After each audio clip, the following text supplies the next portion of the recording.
All right, hello everybody, and welcome to episode 57 of AEW All Elite again, the TEW9 series. I'm Hilda Amigo. What's going on, everybody? What's going on? I hope you're having a nice weekend or week whenever you're watching this. I hope you're doing well. Let's get right down to business. At the end of the last episode, we were talking about Brie Bella and Nikki. Yeah, both of the Bella Twins contracts are coming up.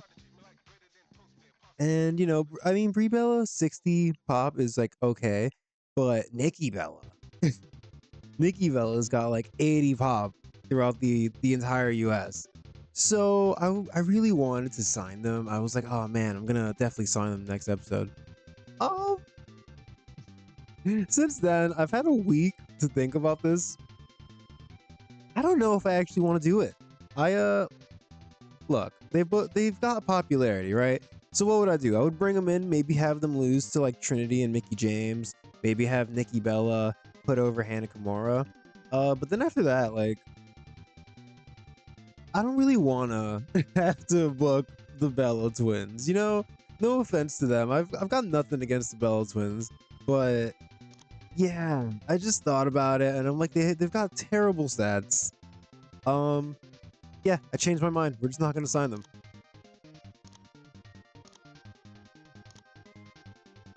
It could have been fun, but yeah, I just don't.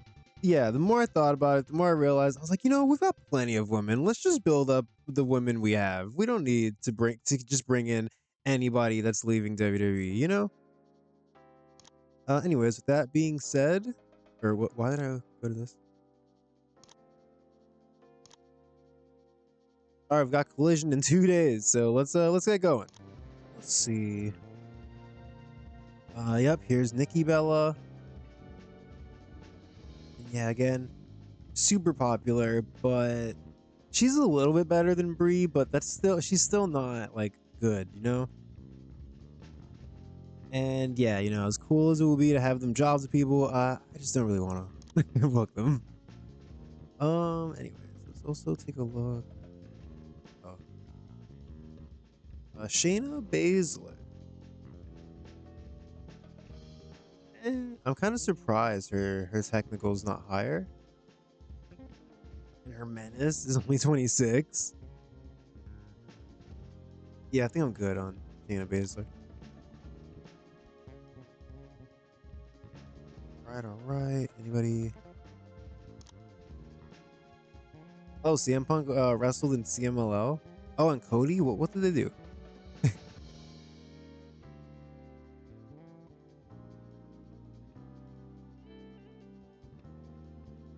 Alright, not this card.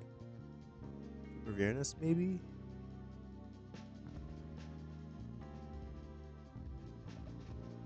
I'll just go to their profiles and check. Yeah, I'm super curious. What did you do with CM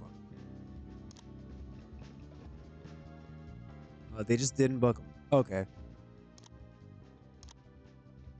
I'm glad we solved the mystery. Cody Rhodes, maybe. They just didn't book him. All right, so they were just there, like hanging out backstage. All right, whatever, man. Yeah, Nikki Bella.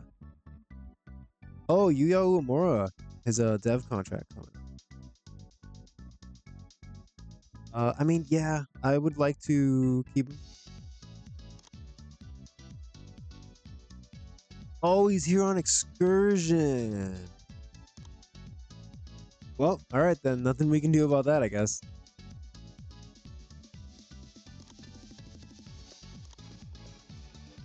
All right. Oh, before we advance again, please. All right, Barbaro Cavernario. I'm not gonna forget this time. Hey, what's going on, Olivero? And actually, no, I have not. I haven't seen the G1 final, but I see people saying it was good. I've been meaning to try to find the way to watch that.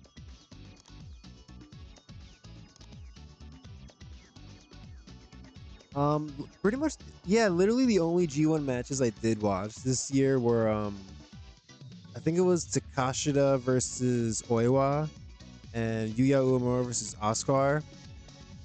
Those matches were posted to YouTube by like New Japan, so I caught those. But other than that, you know, I don't have a a New Japan World subscription right now, unfortunately.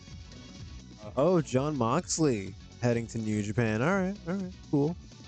Hopefully not on a day we're trying to book him.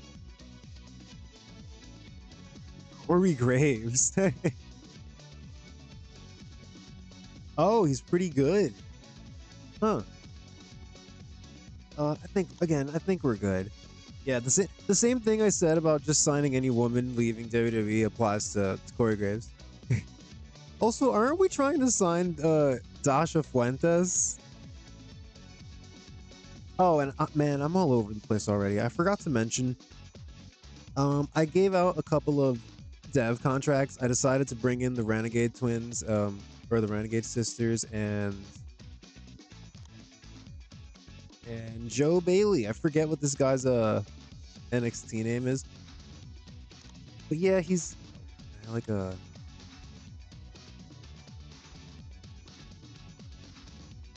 yeah, he's got a lot of potential, and he could have very good fundamentals.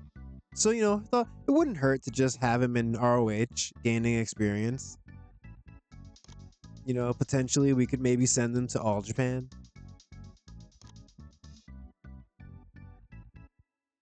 Right.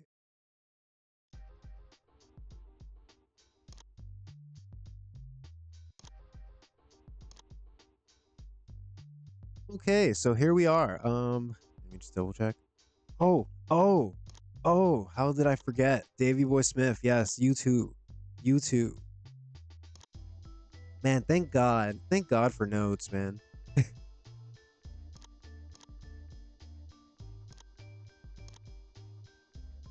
All right, now that Davey Boy Smith's here, it's time for Collision. Hey, what's going on, Ryan?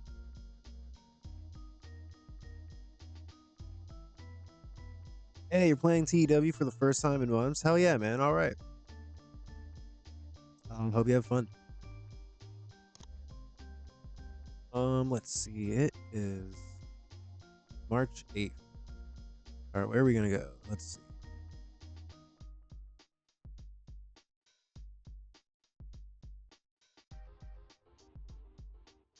All right, we haven't been to the Great Lakes since January, so I guess we can go here.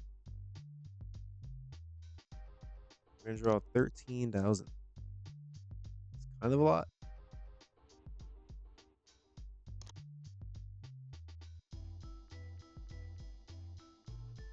We can go to Columbus, Ohio, or we can go to Fort Wayne, Indiana. Let's go to Ohio.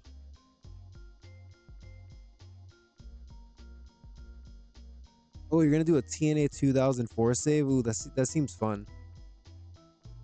There's so many fun ideas for saves, but it's like I've got I've got the two going that I stream, and then every time I try to do a third one, it just doesn't work out. It's too much.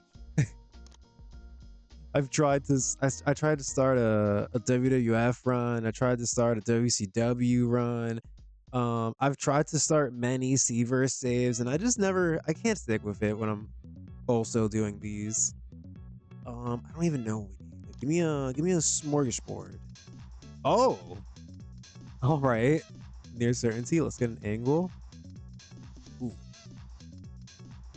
let's try again. Safe bet for Matt Jackson. Okay, that's pretty good. Give me a character. Safe bet. All right, cool. You know, I need to actually use these character ideas when I get them. I feel like sometimes I'll have a character idea and I just don't. I just forget to use it. Okay, training.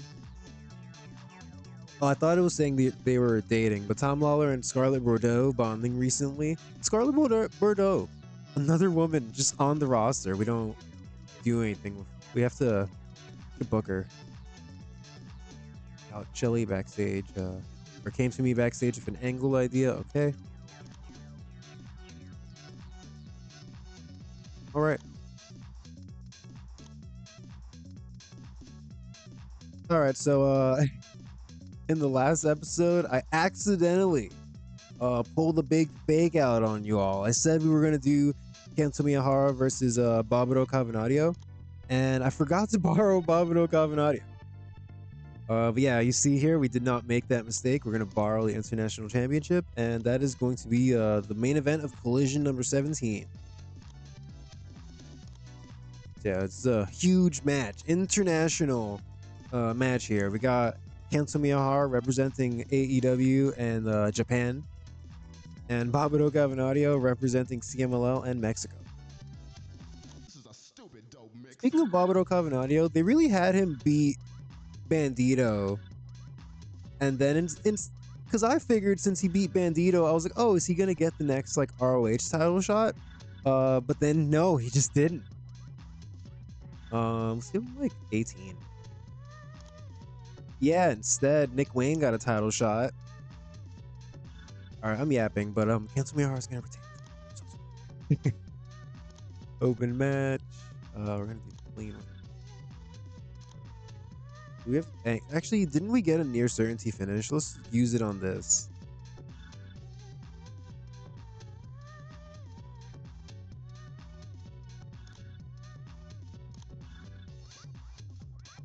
Dude, wouldn't it be funny if this is our our first 100 match? That would be awesome, actually. Oh, we definitely want to do Todd Sinclair.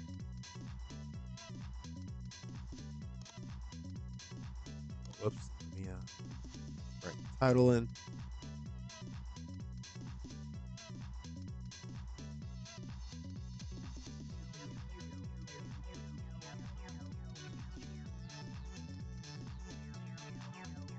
All right. There we go.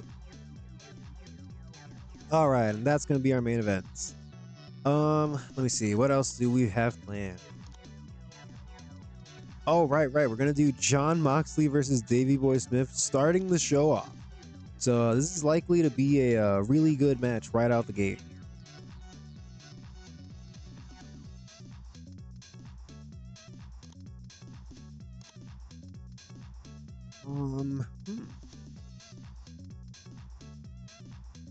I'm tempted to make this a tech masterclass, but wait, we don't need one. God, I was doing the CMLL save yesterday. I'm here like, oh, this could be a good tech masterclass. We don't need to do tech masterclasses here. What am I saying? Maybe this could be a wild brawl.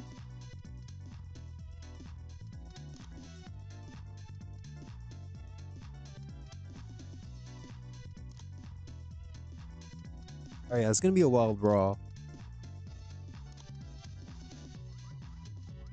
And we're gonna have Jon Moxley get the win.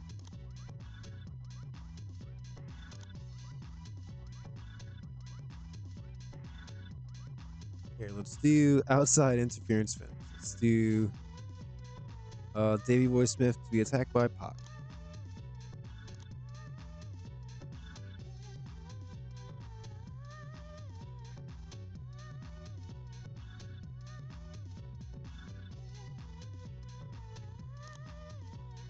All right, so there's the opener. We got our opener and we got our main event.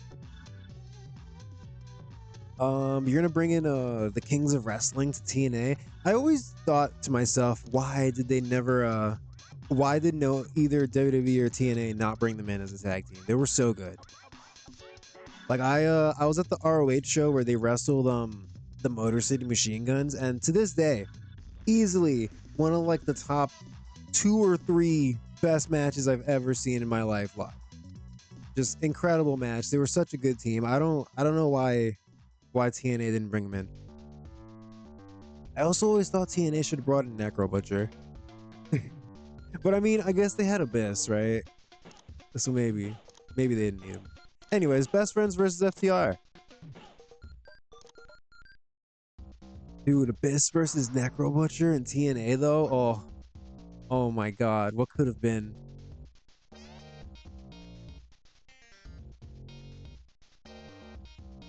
Also, yeah, Kevin Steen, El Generico, yeah, those guys should have definitely also been in TNA. It's like, well, what were they doing at the time? I mean, they did have some cool dudes though. Like they had the Naturals, I think was their name. Shark Boy. I don't remember if Shark Boy was a good wrestler or not. I just remember he was sick. I'm talking so much that I forgot what team was gonna be here. I gotta focus, man. You know, this could be our storytelling match actually.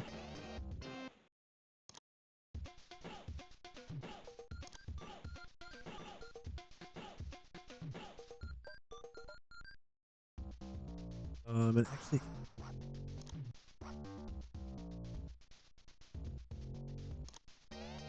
okay. So we're gonna have let's have Dax get the win. It's open storytelling match. It's going to be tainted. And we're gonna do distraction. Say Chuck distracted by Matt Haven. Trent distracted by Mike Bennett. So essentially what's happening here is that the Kingdom are just gonna come out and cost the best friends the match. Because apparently the Kingdom and FTR have become friends. Just two teams of like guys that are always in bad moods. Just real jerks.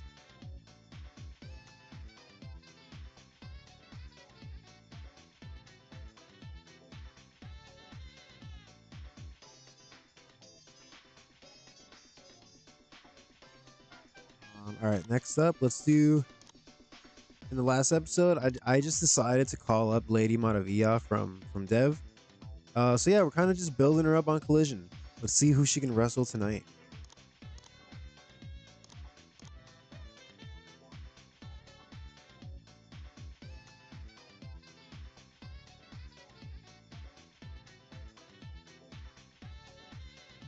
Holiday or like Thunder Rosa could be cool options. Yeah, let's have her beat Thunder Rosa.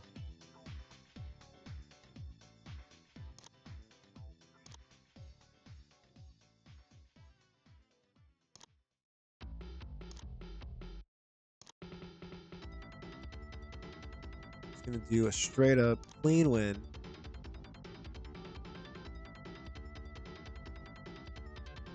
Let's have Holiday at ringside.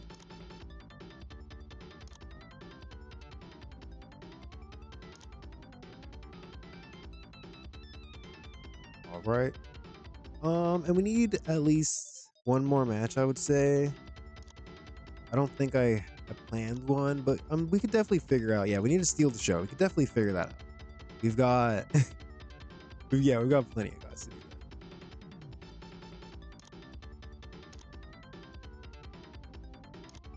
And actually, I have an idea. How about?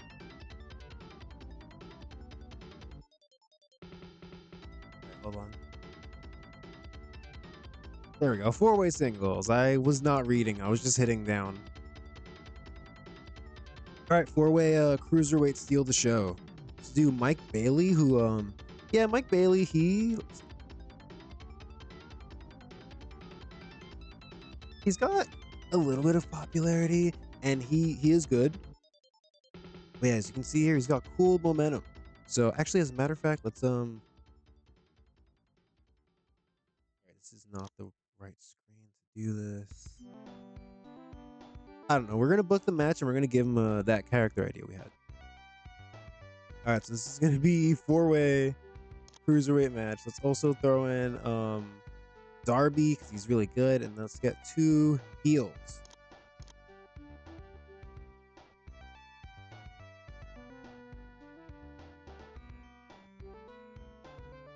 Let's see.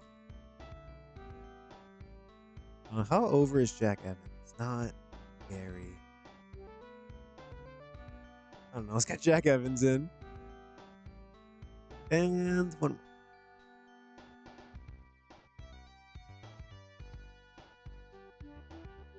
Is Black Taurus a cruiserweight?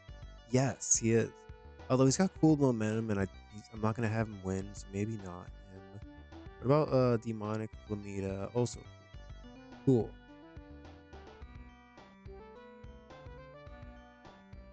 I don't want to back out and borrow somebody from Dev because we're already here. Let's do. You know what? Fuck it. Let's just do Oh wait, what about Humberto or like Garza?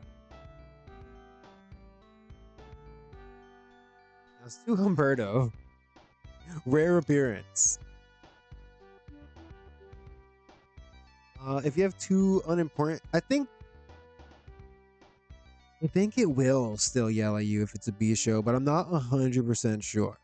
But I think it will. All right, fatal four way. Gives us 10 minutes, steal the show, and yeah, I want Mike Bailey to pick up a win here. We'll have him beat Jack Evans. You know, I always thought Jack Evans should have done a gimmick where he was French, because then his name could have been Jacques Evans. You know, I thought that would have been fun.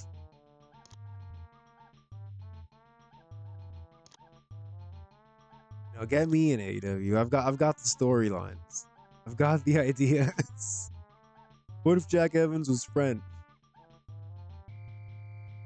He comes out wearing a little hat, holding a baguette. I don't know what those hats are called.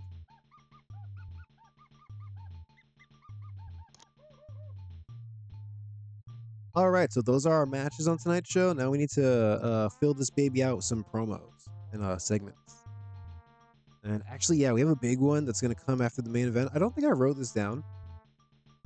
But anyways, we're going to have Kento Miyahara. My cat is burrowing under the blankets. All right, man, as long as you don't hurt yourself. All right, so after their hard-fought, all-time classic match over the International Championship, we're going to have a show of respect between Barbaro Cavernario and Kento Miyahara.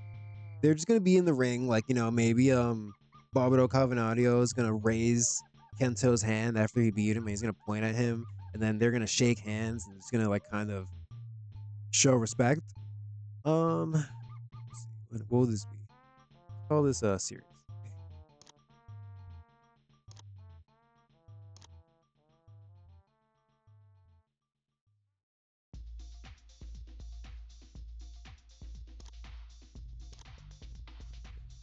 All right, and then we're gonna have the Death Riders suddenly appear. So yeah, the Death Riders are gonna come out and they're gonna be looking like they're gonna head to the ring. I should have got Volador Jr. for this, but it's too late now.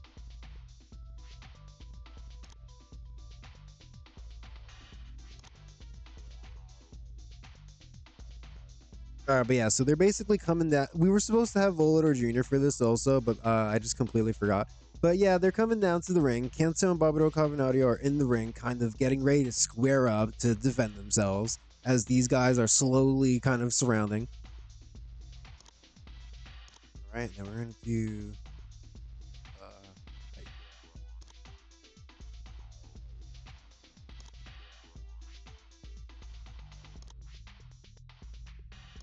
and then this third part, we're going to have Kenny Omega run out from the back. He's going to run... here, we're going to just do working the crowd, actually. So yeah, just as it seems like the Death Riders are gonna descend upon their victims, Kenny Omega is gonna run out from the back. He's gonna slide in the ring, and he's gonna stand with the guys in the ring, and he's gonna be like, "Come on, come on!" like calling them on. And Jon Moxley, he's gonna call off the attack. He's gonna wave his boys off, like, you know, all right, let's back off, let's back off. Not today. And yeah, the show is going to end on this tense moment where Kenny Omega, Kento Miyahara, and Barbaro Cavernario are left in the ring as the Death Riders are slowly, retreating.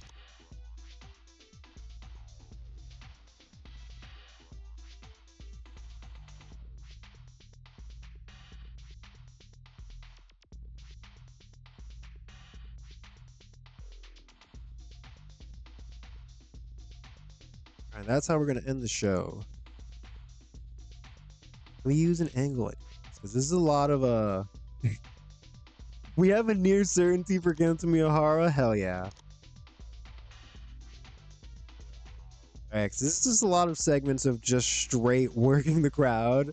So yeah, let's see how this goes. I mean, John Moxley's in it and he's super over, so I feel like worst case scenario gets an 80. Alright, promos. Speaking of Mox, let's give him a promo earlier in the show.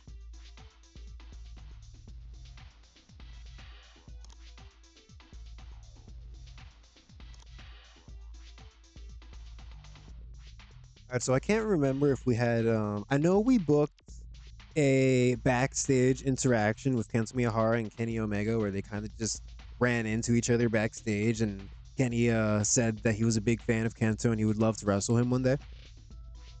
But I don't think we've had Mox say that he wants to go after him again. So we're gonna have Mox cut a promo here where he's gonna specifically mention Kento and be like, you know, I see this guy running around parading this new championship belt.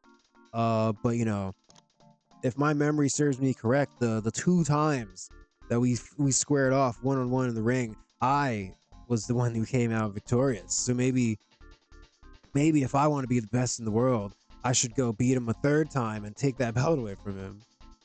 You know, so he sees that Kenny Omega wants a match with him, so of course he has to be like, no, mine. My match.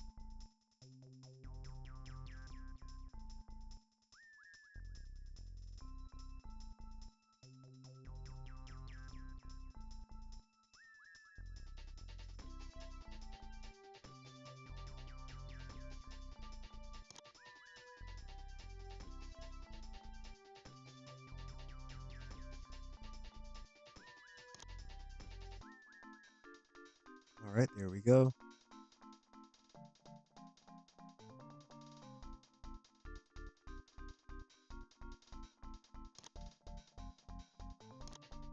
Let's do a well, first things first.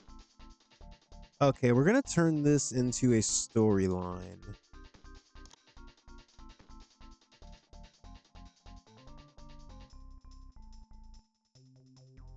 All right, so this is gonna be a storyline for FTR and the Fatus, and I guess also for now, the best friends in the kingdom.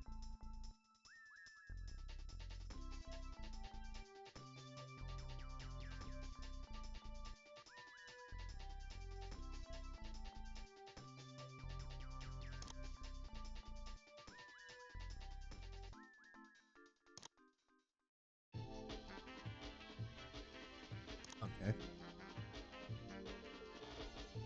Let's go add worker. Are the best friends in a storyline already? No. Okay, we're gonna add them as a supporting role, and we're gonna align them with Fatus. Align them. Not line them. What does that even mean?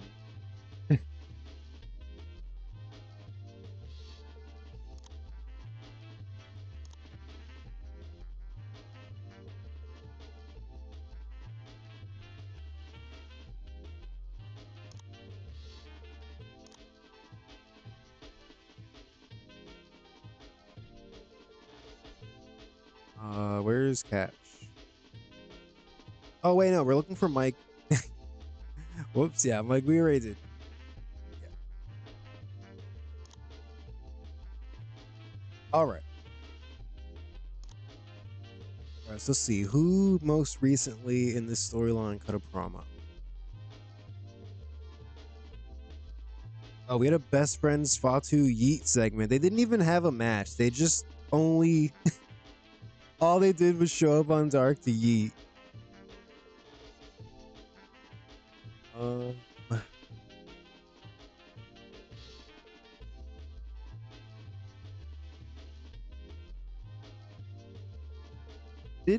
Did we not book any of them to cut a promo? I could have swore. Hold on.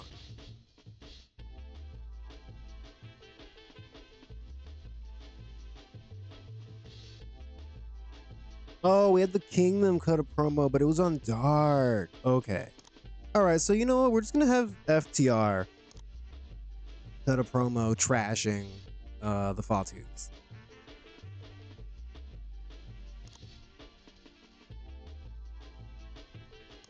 Let's let them both talk this time and see how it does. You think they can get a tag bonus in an angle?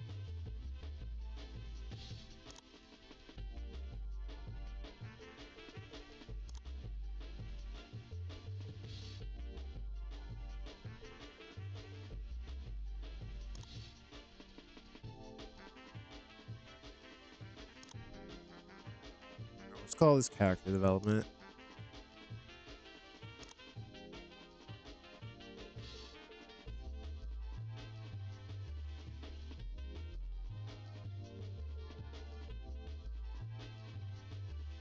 Okay.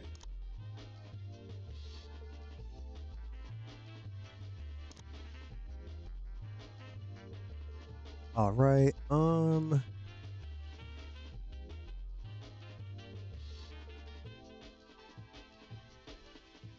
right, I guess we can do like an Adam Page promo and a Cody promo. Let's see, Cody. Oh, he cut a manic promo on NJF. He's probably just gonna do that again, actually.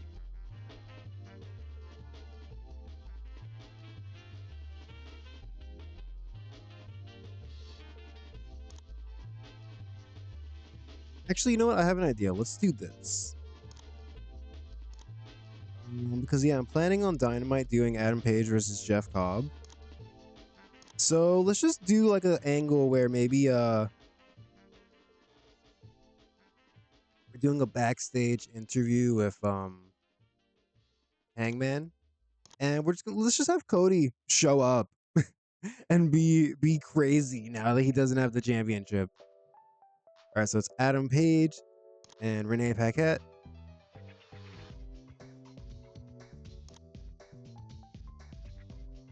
He's talking about Eddie Kingston, who he's going to defend the championship against. He's talking about how he won from Cody, how he feels great being the champion, etc., etc.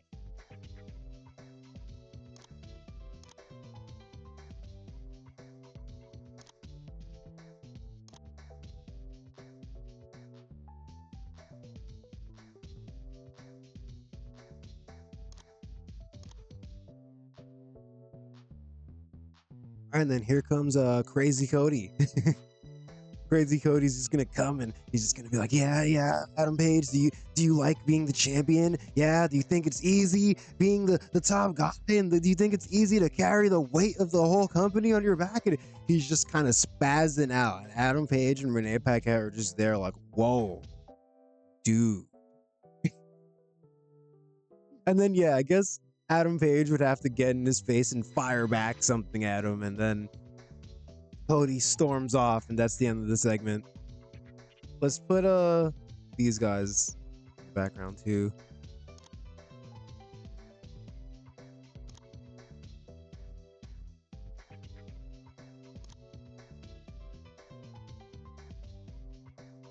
Who is the next one? Oh, Jonah. Oh wait, no, I think I did Jonah Rock already.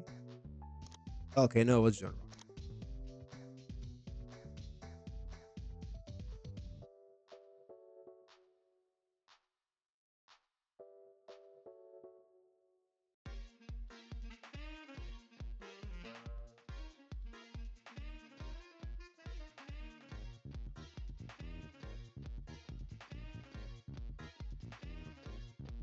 Oh yeah, he interrupts the promo, and Hangman just very coolly, because he's the champion, is like, "Hey, kick rocks, amigo."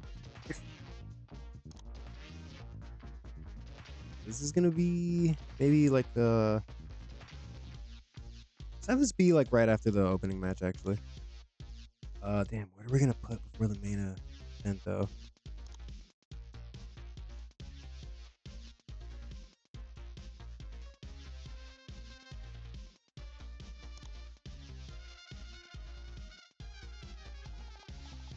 How do we do this? We're gonna do an angle with Kento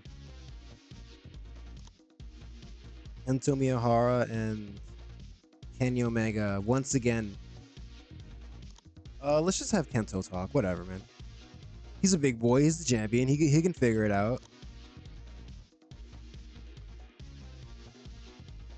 All right, yeah. So Melissa Santos is backstage with Kento Miyahara just before his match, Barbaro Cavernario. And Kenny Omega is gonna show up, and he's gonna wish the champion luck and tell him like, hey, you know, if John Moxley or the Death Riders try anything, don't worry, man. I've got your back.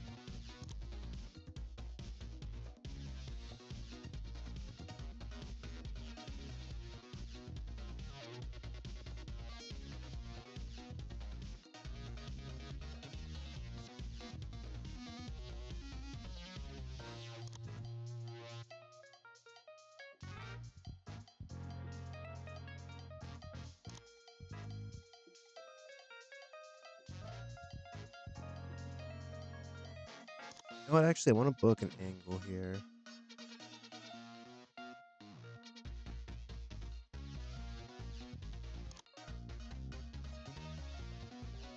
Oh yeah, I mentioned that well yeah, you guys saw FTR is gonna beat the best friends.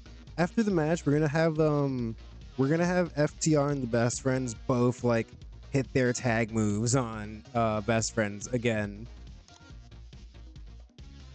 Or whoops, I meant to make the victim.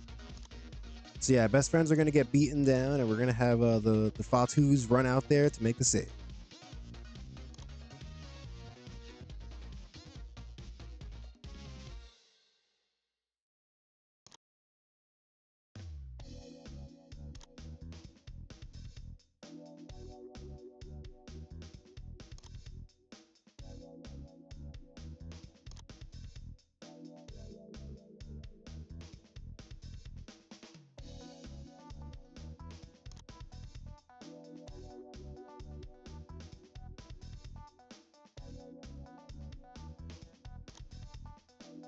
Just 3 minutes.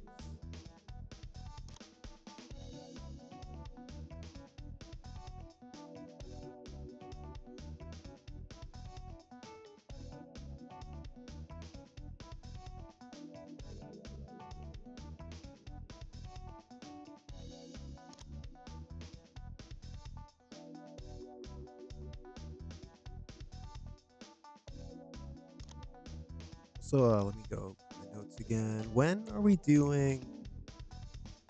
Oh, Fatu. We're gonna do Fatus versus the Kingdom. Here, we'll add an extra.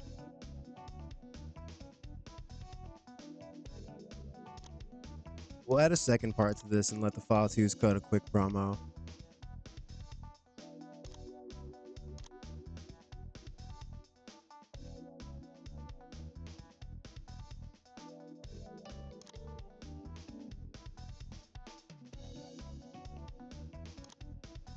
I keep forgetting which one is I have some kind of filter on.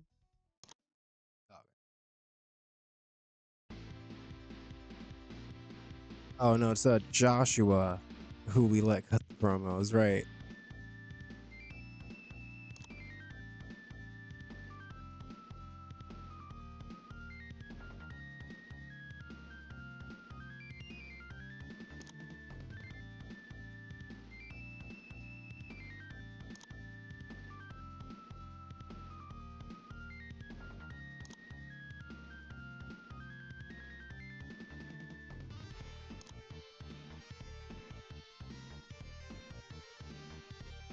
Yeah, we're gonna have FCR working the crowd. Maybe they're on the outside of the ring, like flipping them off or something.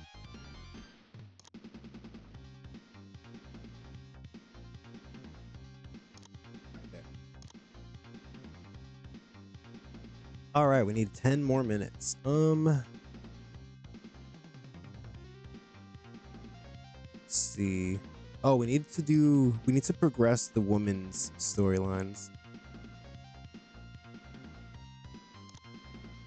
Let's see. What was the last thing that happened?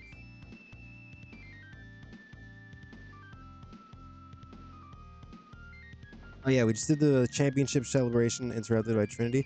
All right, we can just do a Trish and Bianca promo.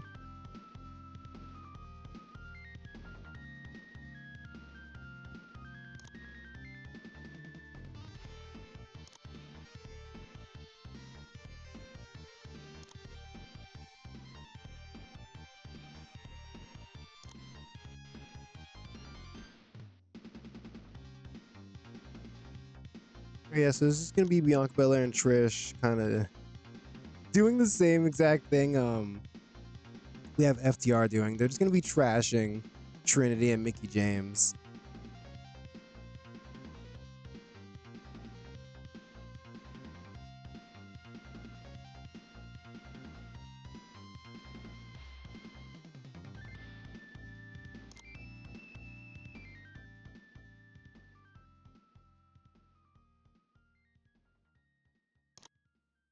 All right.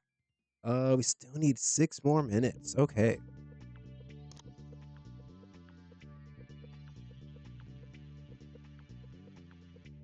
He's being slightly overused. That's okay. That's a risk I'm willing to take.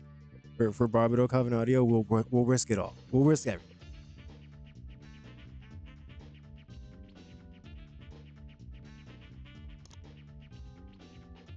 You know what? Oh wait, how far are we? I think we're like 2 weeks from St. Patrick's Day show. Oh, well, like a week and a half. All right, we're gonna have Eddie Kingston cut a 6-minute promo and call it a day.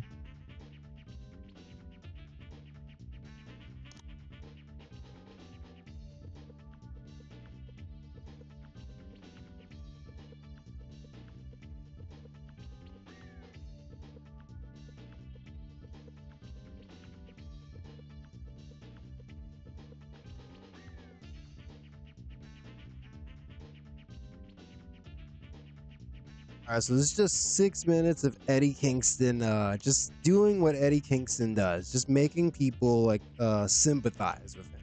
That's what Eddie Kingston's good at. He's gonna cut a promo, but just talking about how, like, you know, I came from nothing and I had to work shitty little jobs and bust my ass to train, and I had to drive myself in a rundown little car to some shitty little venue to make some indie show to make $100, and just doing that and talking about how he's ready to sacrifice everything to become world champion.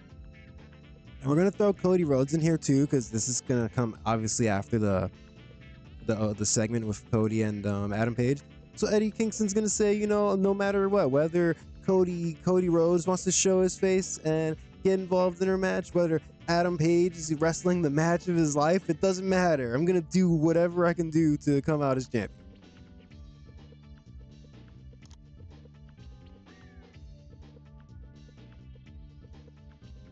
We're gonna put this way up here.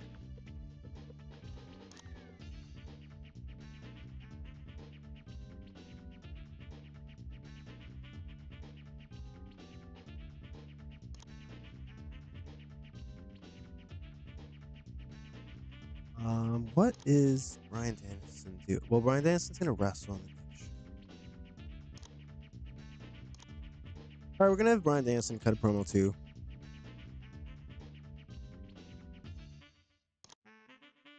Actually, speaking of, we're gonna borrow Colt and Ilya. Speaking of Ilya Dragunov, like, WWE's fucking stupid letting this guy go. Like, what's going on over there, man?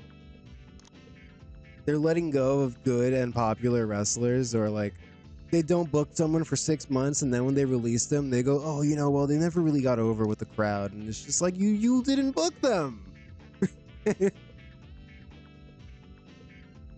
like, how are they supposed to get over when they weren't on the show? Does Colt have mic skills? I'm assuming he does. Yes, he does.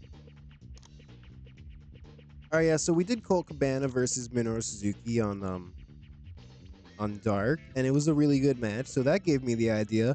Why don't we do a trios match where it's like Danielson, Colt, and Ilya Dragunov? Which I don't know if they were ever officially an ROH team, but I like teaming them up. I think their contrasting characters and personalities make for a cool team. But yeah, he's gonna cut promo on Suzuki-gun with him. How, you know, they're gonna try and get revenge this Wednesday on Dynamite.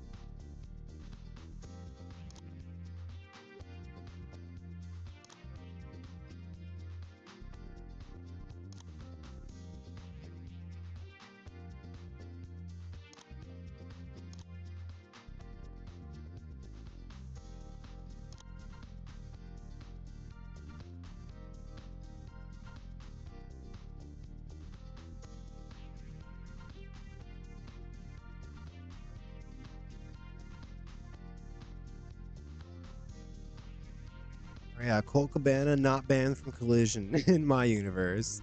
Not on my watch.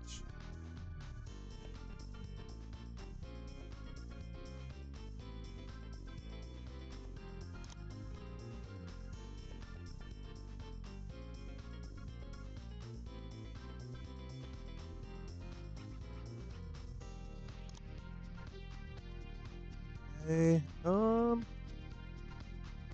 yeah, and I guess I feel like that's gonna do it.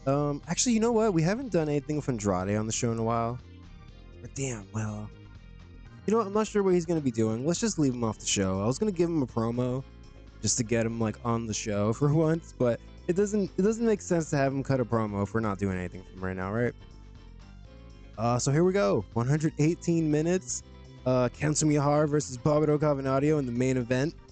We have more time. Let's give him 20. Oh wait, no, well, no, he's being overused. Right. No.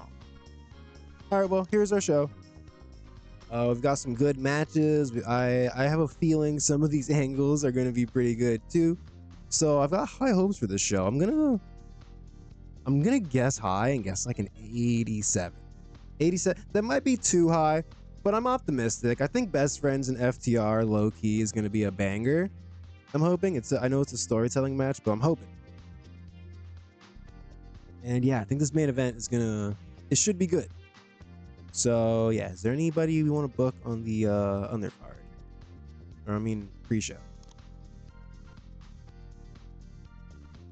Actually, I know. Let's do. I know they're not a tag team yet, but let's do Ace Austin and Chris Bay. Chris Bay desperately needs as much exposure as he can get. So yeah, we're gonna do them versus. Let's do Shane Taylor. Or actually, no. Let's do Calvin Tankman and what's the other guy? What's the Puerto Rican guy's name?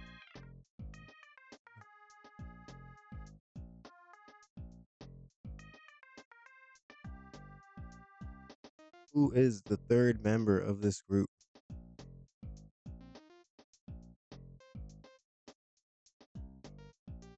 This is how I know I've got way too many guys signed. I forget people's names constantly.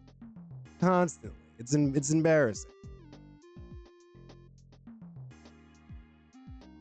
Is this guy just not here? Where is he? I'm not seeing him. What is his name? Oh, Danny Limelight. Is he not? He's just not here. All right. Well, they're wrestling Shane Taylor and Calvin Tankman. Whatever. I don't know why he's not showing up.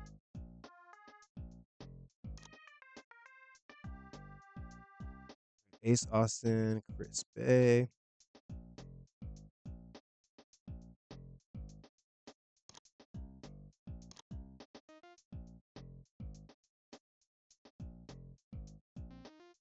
All right, you know what? Yeah, we're gonna let Kenny Omega be the road agent of this match, and we're gonna let him decide who gets the win here.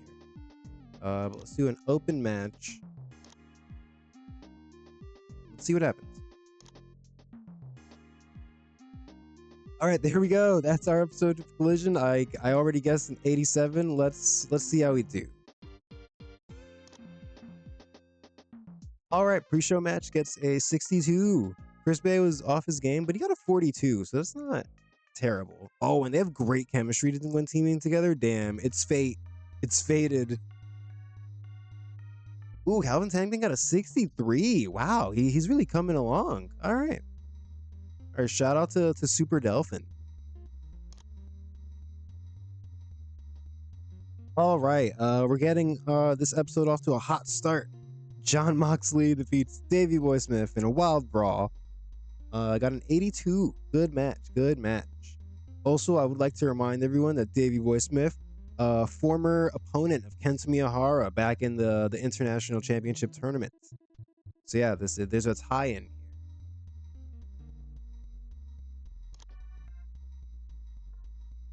Ooh, all right. Good. Next segment, we've got the backstage interview with our world champion Adam Page, and yeah, we see the an appearance of crazed Cody, who's lost his mind.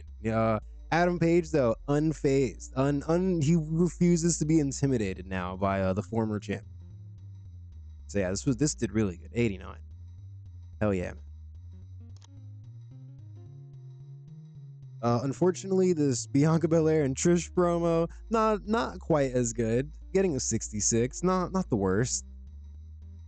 Neither of the story. Oh wait, no, the women's tag title storyline lost heat. All right, whoops. Maybe next time we let only Trish talk. I don't know.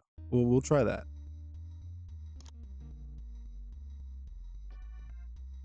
All right, we go from a women's promo to some women's action. The recently debuted Lady Maravilla gets a win over Thunder Rosa, and the match gets a 69. Pretty good. Yeah, Lady Maravilla, a lot of potential here. She's coming in hot, I'd say.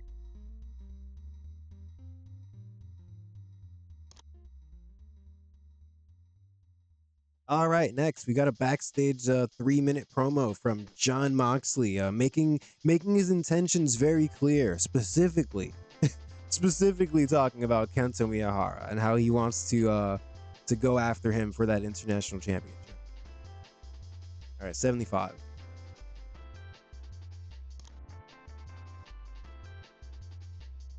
All right, we go from a very serious Jon Moxley Death Riders promo to a more lighthearted and fun and whimsical promo from Bryan Danielson and Colt Cabana, they're good friends.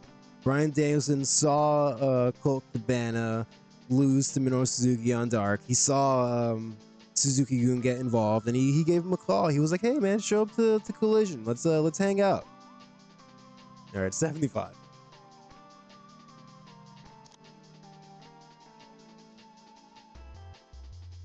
All right, next we've got a fatal 4-way cruiserweight action here on Collision, even though the division doesn't officially exist yet. Mike Bailey picking up forgot to give him the character idea, man. Here, it's too late. It's too late because the match already happened, but here, we'll give it to him now.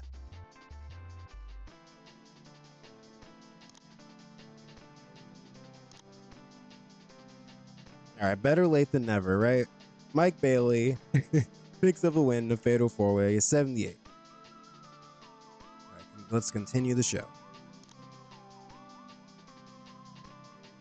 All right, we're backstage with FTR, and apparently nobody's interviewing them. It's just them. FTR cutting a promo and just kind of trashing the best friends and the Fatus. All right, got a 75. Nice work.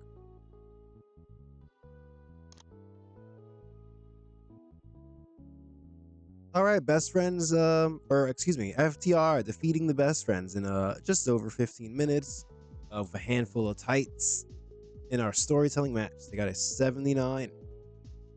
And of course, we had the Kingdom come out and we had them come out and distract the best friends, kind of helping out FTR here. Pretty good match.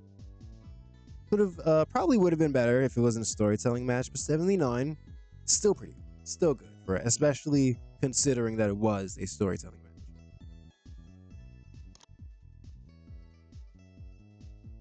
Right after the match, we've got all these heels, and they jump the best friends. I don't remember right now what the Kingdom's tag finisher is, but let's say they hit that, and then FTR just for fun hit them with one more big rig, and then yeah, the Fatus they come out and they run them out of the ring. I guess it's a bit too late, the best friends were already beaten down by that point, but hey, again, better late than never, right? Ooh, damn, this was good. Yeah, the 6-minute backstage Eddie Kingston segment getting a 90. Yeah, the people love Eddie Kingston, man. It's kind of whoever made this mod really got Eddie Kingston right, where he doesn't have the greatest stats. He's not gonna get the best scores in matches, but man, in promos, he's godly.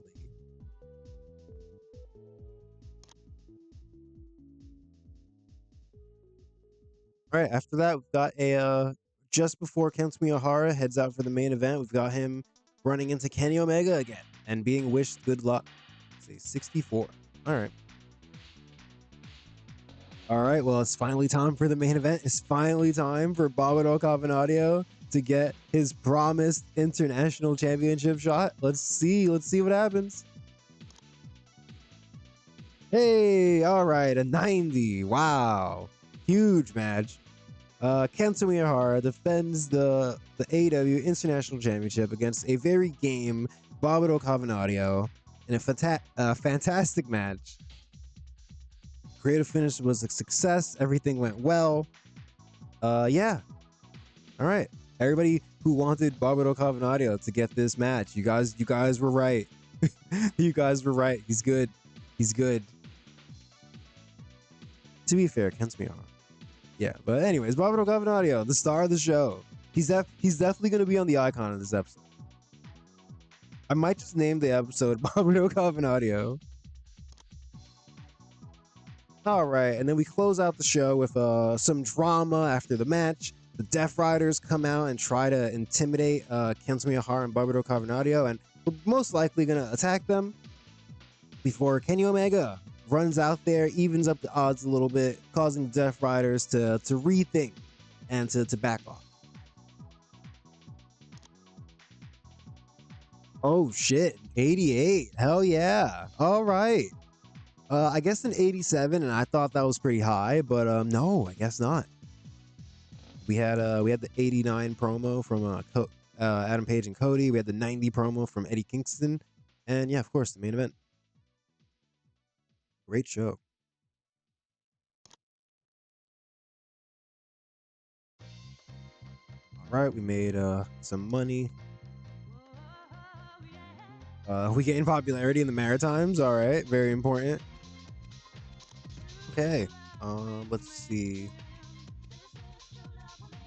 Do we sign La Vaquerita? She's 42. Not to be ageist or anything. Oh, here's Danny Limelight. Dude, where were you? It says he's an ROH. Why wasn't it letting me use him? I don't know, man. Whatever.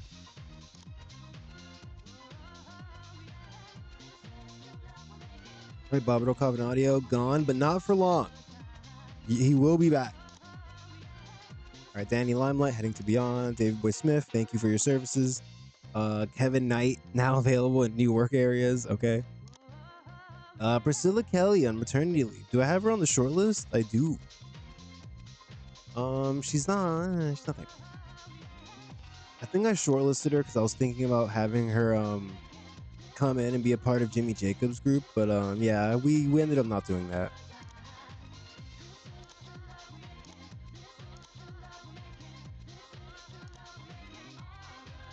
Oh shit. Oh. All right, Jay White's here, everybody. Nobody panic. He's here. We signed the IWGP Heavyweight Champion, New Japan. You know, I never stopped to consider, would this make New Japan Pro Wrestling really pissed at us? I wonder if we're still going to be able to get Ospreay. Oh no. Oh no, I didn't think about this. All right, anyways, he's here. He's a heel. And also Joe Bailey. If anybody knows his WWE name, please tell me. I don't remember what it is. Oh, and I meant to go here. Is he better as a heel or anything? No. No, let's have him be a babyface, actually.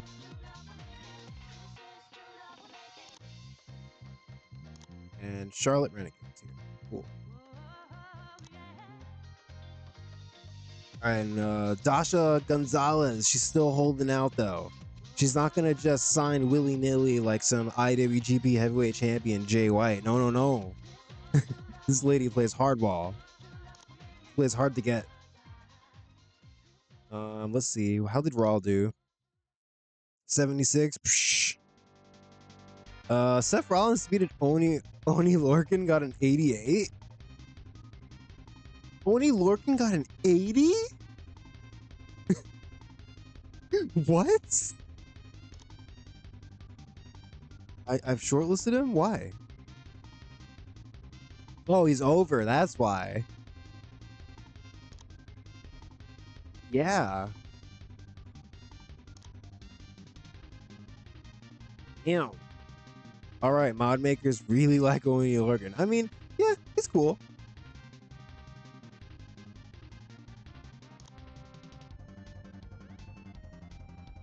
Oh, okay, that was literally his highest rated match. Okay, I was like, so is Oni Lorcan like a top guy? Huh. All right, that's fun. Let's advance. All right.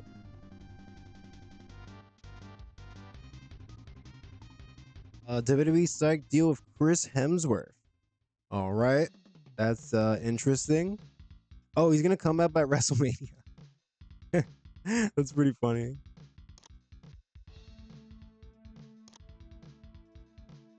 All right, Brie Danielson or Brie Bella re-signs with WWE. Aw, we didn't get her. Rina Yamashita has fully recovered from injury. Great to hear. Hey, and Dasha Gonzalez is here. You know, I'm not gonna lie to you guys. I forgot why I completely don't remember why I decided to hire her. She's got good mic skills.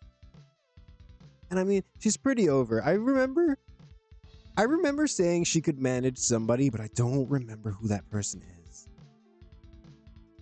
But I don't know. We could figure something out for her. Maybe she can manage like Lady Shani. You know, maybe. Or somebody like that. Let's have her be a heel on the main roster.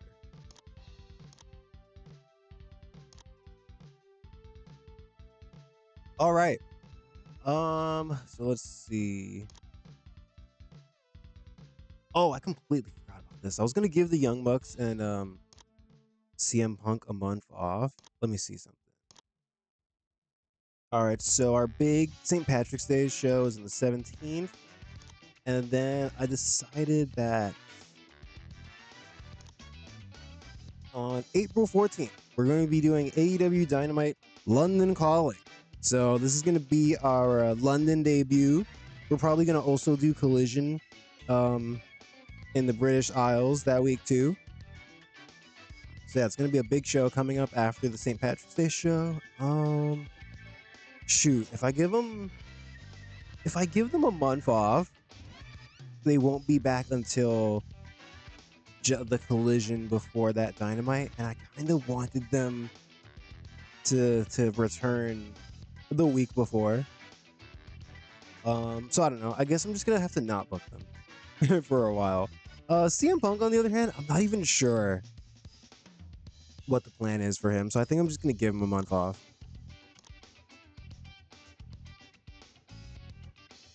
Yeah, I'm not. You know, it's kind of weird. I'm not fully sure what I'm gonna do with CM Punk right now, but I do know we've got like so many people. I think it's fine if we rotate people in and out once in a while. Hey, CM Punk, you want a month off? Unpaid. No, it's paid.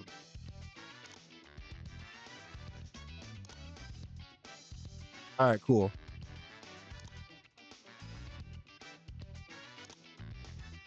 Let me look over my notes, make sure there's nobody we need to borrow or anything like that. No, it does not look like it. So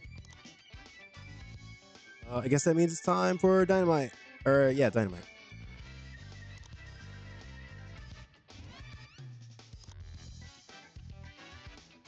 All right, you know, we were in the Great Lakes. Let's just stay here. Let's go. Yeah, last time we did Columbus, Ohio. Let's go to Indiana this time. That was the other venue we were thinking about going to. So yeah, let's go there.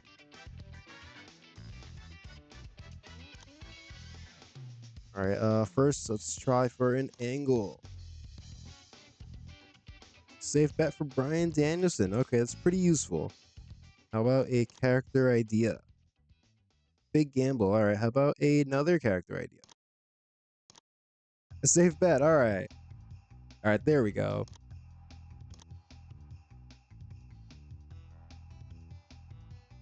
Alex Shelley coming to us with a creative finish. Didn't he do this last week too? Alex Shelley, he really wants to get booked.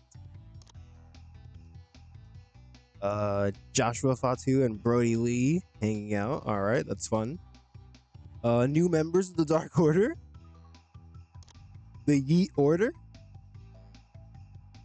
Trinity and Manly Leone hanging out. All right, that's fun. Todd Sinclair barbecuing in the back. All right, shout out to Big Todd. This looks like a man that would barbecue. Davina Rose training Bianca Belair. Cody training his boys.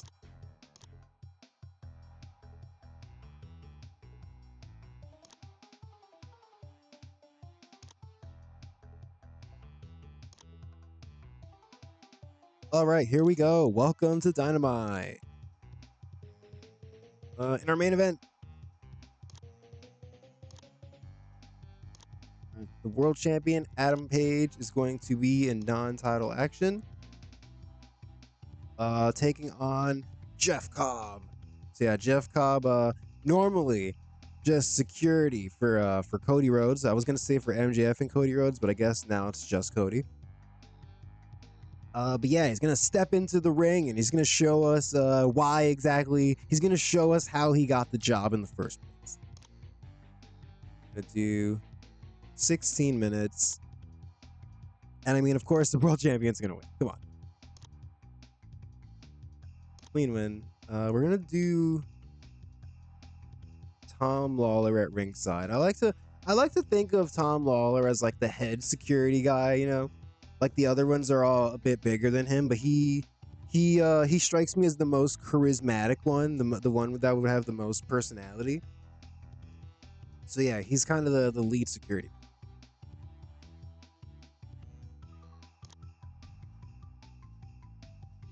And you know what, actually? How about we also do Eddie Kingston at ringside? So Eddie Kingston, you know, keeping an eye on the champion. He wants to, you know, he wants his title match. He doesn't want them to injure Adam Page.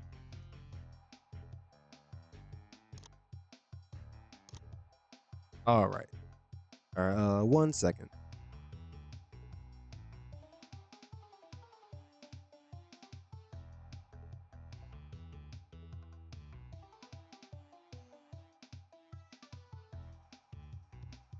All right.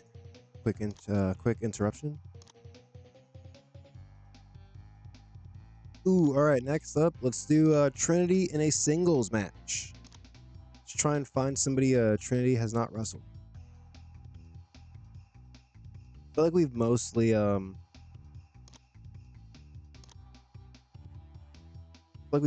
had her in tag matches. Am I wrong about that? Yeah, almost all tag matches. All right, okay, here she wrestled Rena. She beat Tessa Blanchard twice. Oh, and that's it. All right, those are 3 singles matches.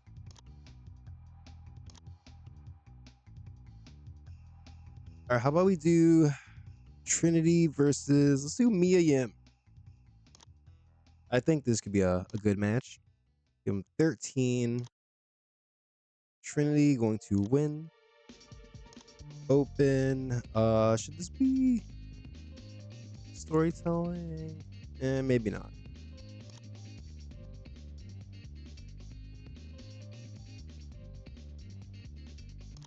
Do Mickey James at ringside. Kagetsu. Rena. Let's just do Kagetsu and Rena. It'll be kind of overkill to have 4 people on one side and 1 on the other.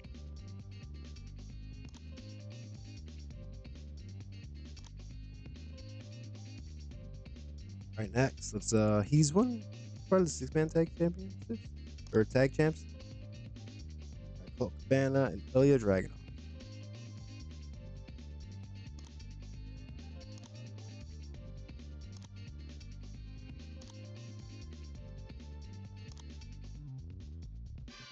All right, this is probably going to be our opener, and I hope it does really well. I hope it's really good.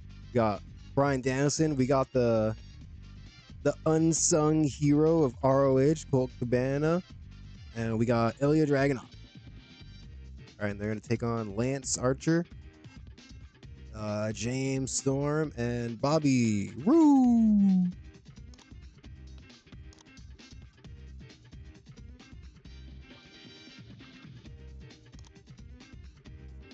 All right, you know what? Let's give the win to Colt Cabana. Why not? Why not? You know, he's always a trooper for us. We've We've jobbed him out a million times. He never complains. Never has any problem putting anybody over. Let's have Colt Cabana get the win.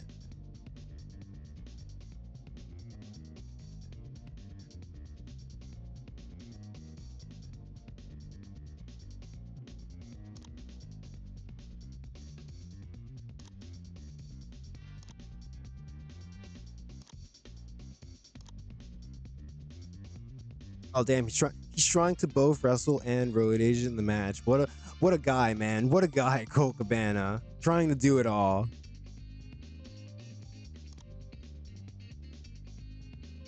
All right, so there's our hot opener. We got our women's match and we got our main event. Now we need a storytelling match and a steal the show. You know what? Actually, I've got an idea for the steal the show. How about we have Motor City Machine Guns return after they haven't? I don't think we've booked them since the tournament. Let's see, who can they be? What if we do like Lee Moriarty and yeah, let's try Lee Moriarty, Koji Iwamoto, Thomas Billington. All right, you guys are the new fancy bastards because that group fell apart. So here's your shot. Don't let me down. You guys are the Maya world and high end of the save. Chris Sabin, Alex Shelley, the Motor City Machine Guns will be taking on the World Warriors, Lee Moriarty and Koji Iwamoto.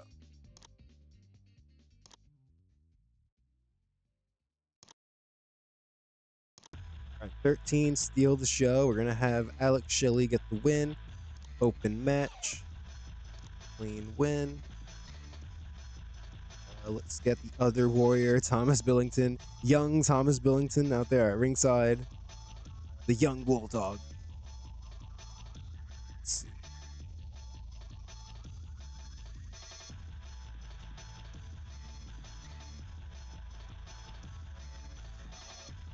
Oh, the Alex Shelley creative finish is very risky. All right. Definitely not going to use that.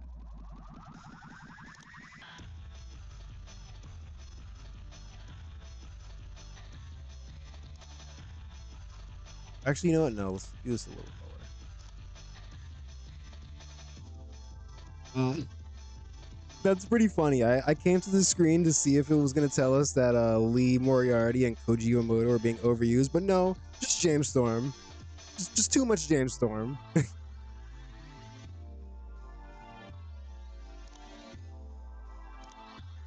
Hey, you know what? We should be advancing the feud between AJ and Walter. What was the last thing that happened? Let's see.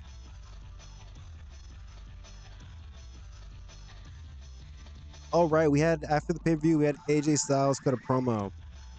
Basically just saying like, hey, you know, I know Walter is the #1 contender and all that, but since I beat him, shouldn't I be the #1 contender? All right, yeah, so we're gonna have Walter cut a promo. We're gonna have AJ just come out and do that. AJ's just gonna come out and do exactly what I just said. He's gonna be like, hey, you know, didn't I beat you? So doesn't that make me the #1 contender? How does that work? And, you know, Walter, he's gonna try to like no sell it at first. Like he's gonna be like, you know, you can't get me with your silly mind games and your little insults. But AJ Styles is gonna keep going and he's gonna keep like pestering him about it.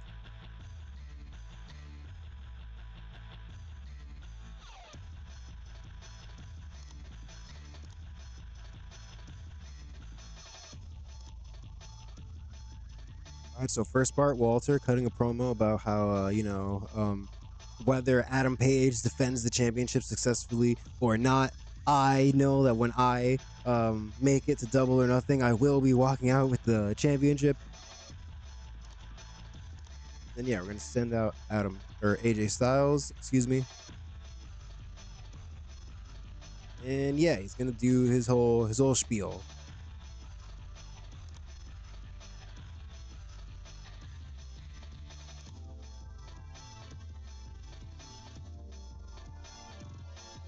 And I mean,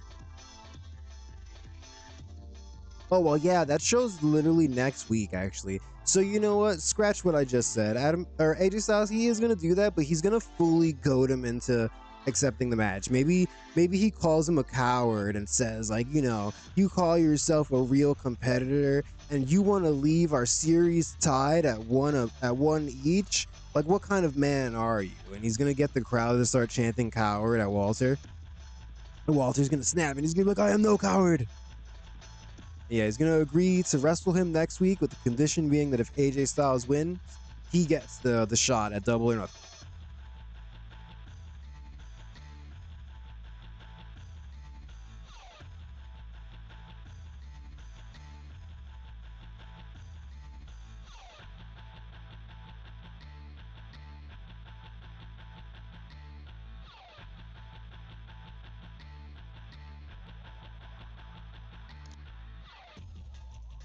All right, so kind of a big match announcement, actually. I don't know where this is gonna be on the show yet. All right, but we still need one more match. We need some more promos. Let's do an Adam Page promo, actually.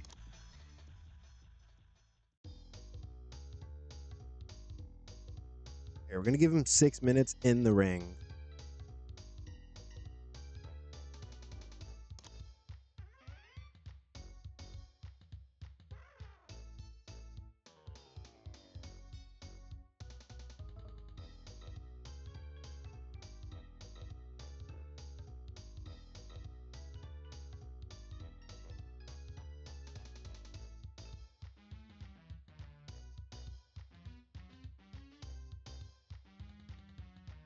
So we're gonna have Adam Page come out and he's gonna cut a super serious, no funny business promo, saying that he doesn't give a damn what Cody Rhodes says, and he has all the respect in the world for Eddie Kingston, but unfortunately, he has no plans on just handing over his championship. He's going to be a fighting champion, and he's going to defend the championship until his last breath. He's going to defend it with everything he has. He's going to give his blood. He's going to give sweat, tears.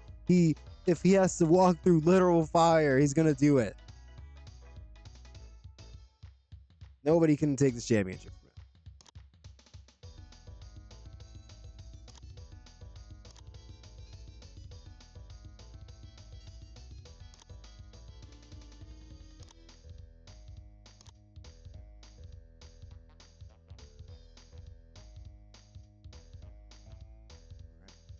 All right, no angle idea.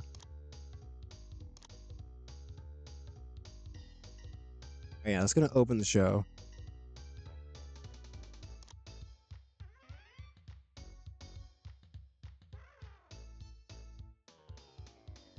Of course, backstage, we're gonna have a Cody promo at some point.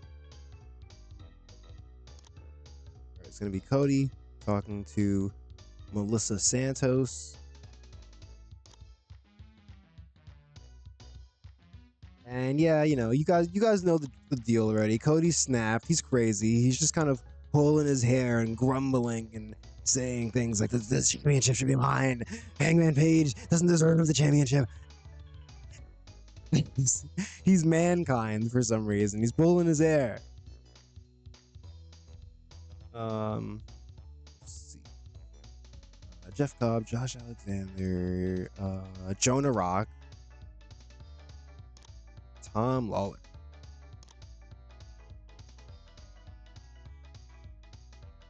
Also, yeah, in this promo, I guess he could also just kind of say that Eddie Kingston, like somebody like Eddie Kingston, shouldn't even be in contention for this championship. You know, the title is falling in prestige every day that it's in the hands of Adam Page.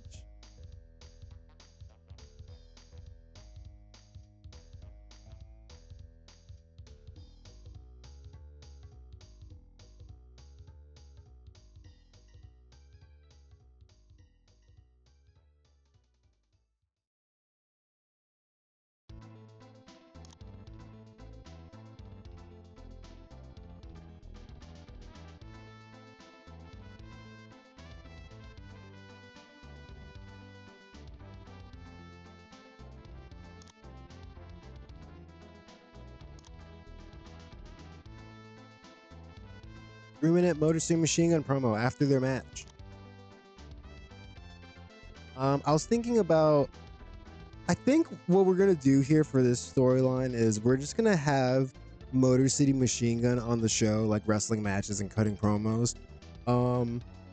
And yeah, they're just going to keep alluding to the fact that they came to AEW and there's one team specifically that they came here to wrestle. And that team's going to be the Young Bucks. And yeah, we're going to have them wrestle each other at London Calling or, oh yeah, we're going to potentially do that at London Calling. We could also maybe do it on the Collision that week.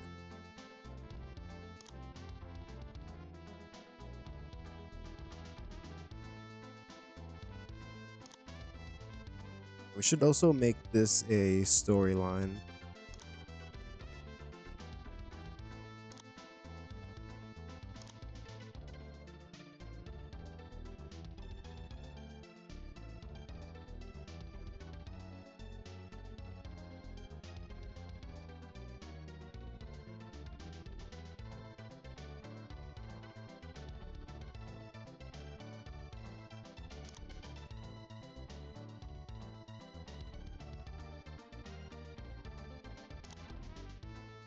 Let's go ahead and make this storyline.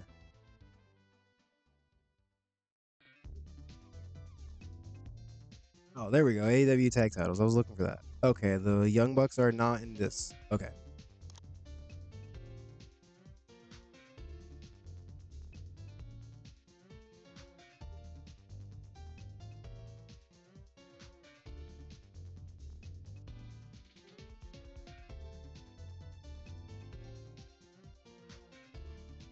Yeah, we've got so many teams now that we definitely have to start doing like non-championship feuds. Honestly, we have way too many teams, way too many.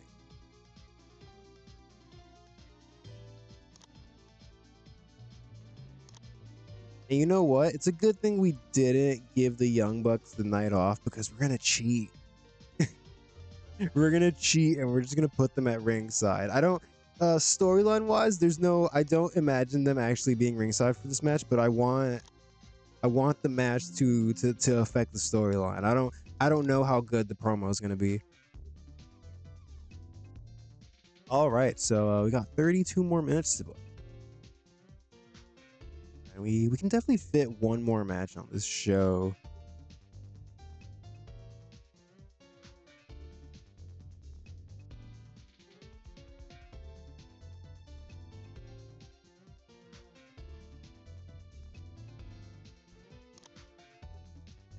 Maybe we do a Latin Mafia match. Danny Limelight's here. What the hell? Where was he? Was he at Beyond? I don't know. He's here now.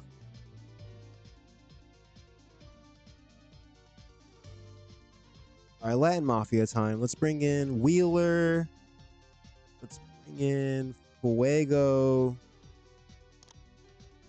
Vikingo. And one more.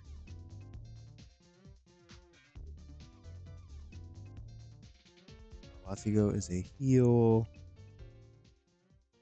Maybe they can team with Ultimo Dragon or something. I don't know. All right, 4v4 action.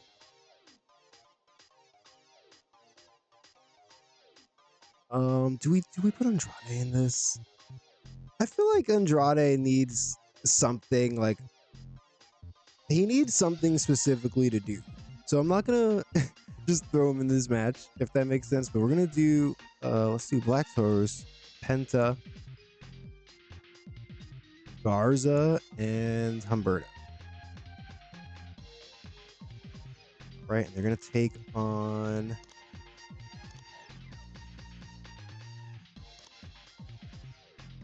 let me see who else. Oh, we can do Matt Seidel. Now let's just do Ultimo. All right, let's do Wheeler, Ultimo, Fuego, and Vikingo.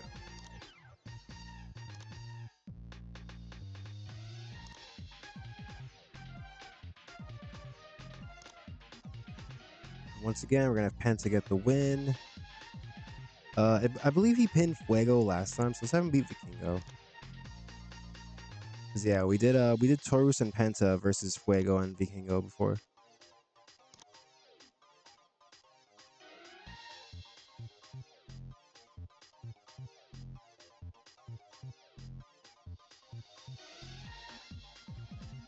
We're gonna move this to the co-main event.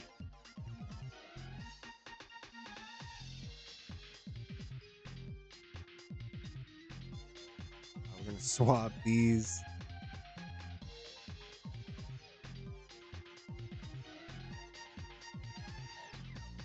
All right, we got 18 more minutes to book still.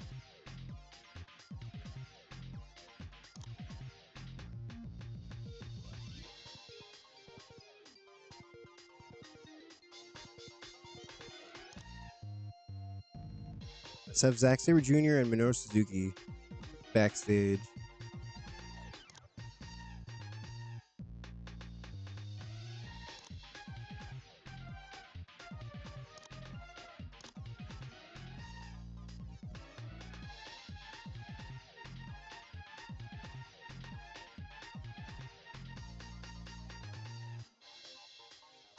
All right, it's gonna be after that match. So Suzuki-gun, we're gonna see a pissed off Minoru Suzuki and a very chatty Zack Sabre Jr. backstage with Denise. All right.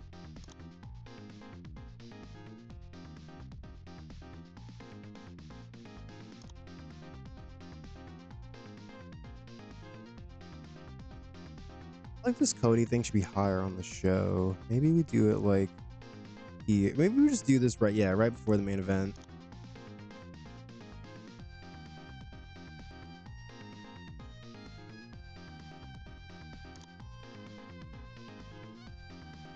The Briscoe brothers are the tag champs, so let's just give them a 3-minute hype promo. Let's get Jay, Mark, stage with Renee,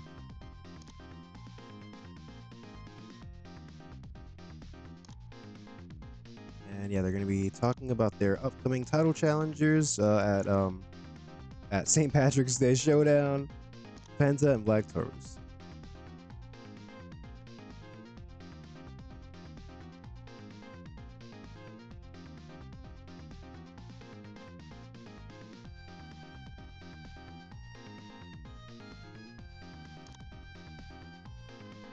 And we're just going to have this be right after that match.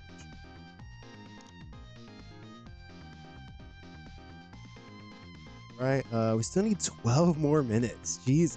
God, yeah, man, I don't want it going longer than this, honestly.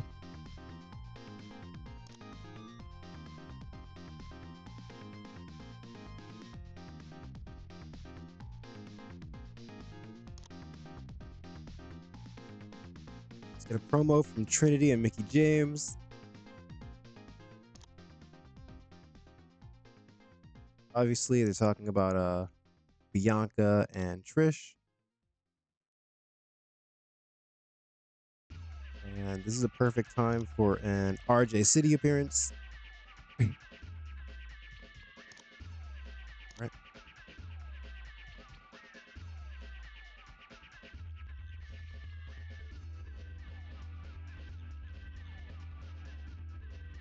All right, yeehaw. This can be before their match. Okay.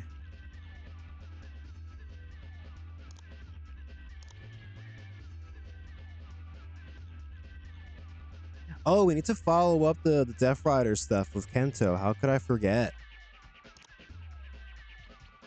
All right, well, that'll definitely take up 6 minutes. Perfect.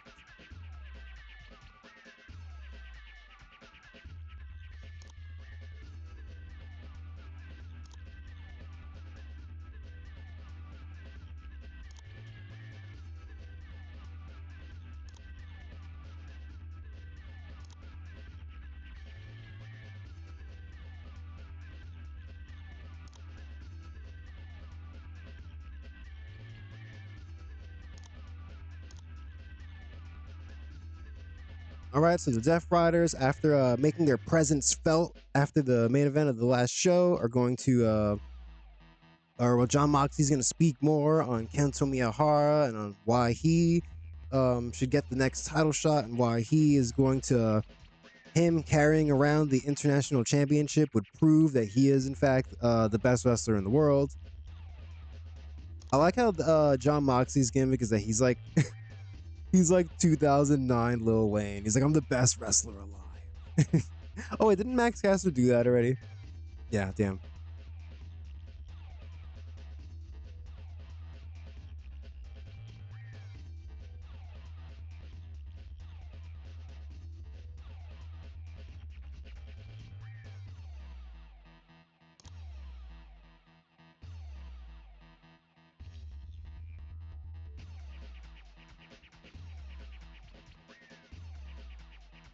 Wasn't there a Latin Mafia? Oh, we didn't do a Latin Mafia promo. What am I saying?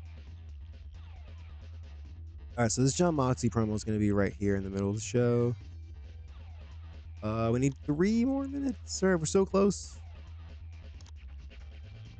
All right, let's give them 15.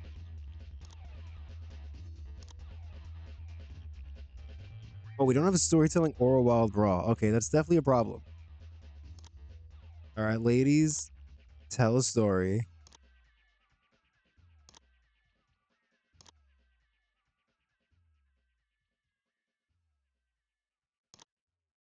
All right, you know what? This might have to be a 15-minute wild brawl.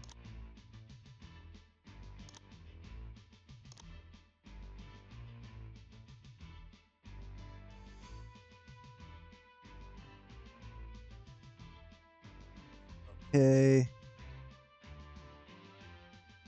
We need 2 more minutes. We're so close. Is there anybody not booked? Kento Miyahara's not here. Oh, right. I wanted to do a promo with Kenny Omega. I guess Kento Miyahara can be there too, just to, or well, you know, Kento Miyahara doesn't really need to. So let's have Kenny Omega backstage with Renee Paquette. And he's going to be discussing what happened at the end of Collision with John Moxley and the Death Riders. And he's going to say, you know, I just recently beat my old pal, Prince Devitt or King Devitt or whatever he's calling himself now. But it seems that they still, you know, they're still going around trying to cause trouble. So you know what? I know a couple of guys that might have beef with you guys now. So why don't you guys meet me next week on Dynamite? And we'll see who really deserves the next international championship shot. So yeah, we're teasing Kenny Omega is gonna team with Barbaro Cavernario and Volador Jr. It's gonna be sick.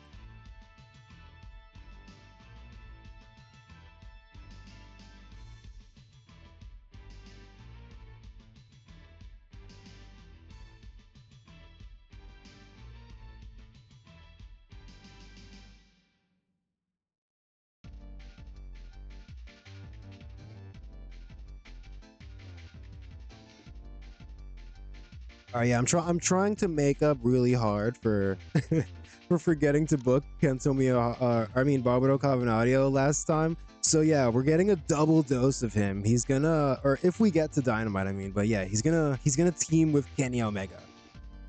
You know, I'm making up for it.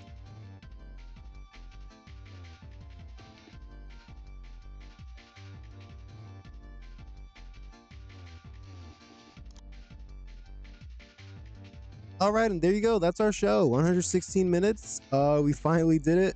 We've got a couple of we've got some strong matches on this card, I'd say. I think the opening 6 men should be really good. I know Beer Money is in it. But I don't know. Bryan Danielson and Colt Cabana and Ilya Dragunov should carry that match hard. And then we've got the Motor City Machine Guns. I'm hoping Lee Moriarty and Koji Iwamoto do well in a steal the show match, but it should be decent anyways. And of course, our main event, big ol' wild brawl, hopefully really good. I'm gonna guess this show gets like an 80 I'm feeling an 83 for some reason. That was the number that just came into my head, so that's what I'm gonna go. 83. Do we want to book anyone on the pre-show? How about we do? Let's get Sari. Let's get Roxy. And you know what? Let's get the Renegade twins. Welcome to the company.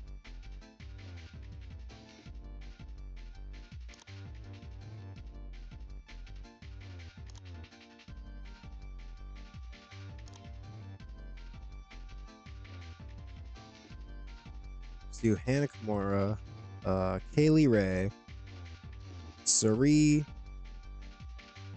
and Roxy taking on Charlotte Renegade, Robin Renegade. Is Scarlet Bordeaux? Scarlet Bordeaux's a face. Okay. Now let's see who. See, there's got to be some heel women that I don't book very often. Oh, we got Dark Sheik, right? We got Dark Sheik and Penelope Ford. Oh yeah. All right, Dark Sheik and Penelope Ford. They're back from the void.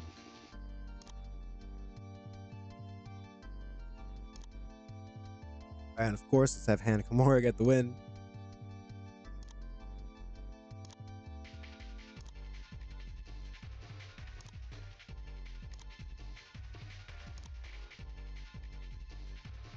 All right, there we go. That's our episode of Dynamite. I guess an 83. Let's see how we do. All right, this pre-show match, 8-woman action gets a 61. Let's take a look here.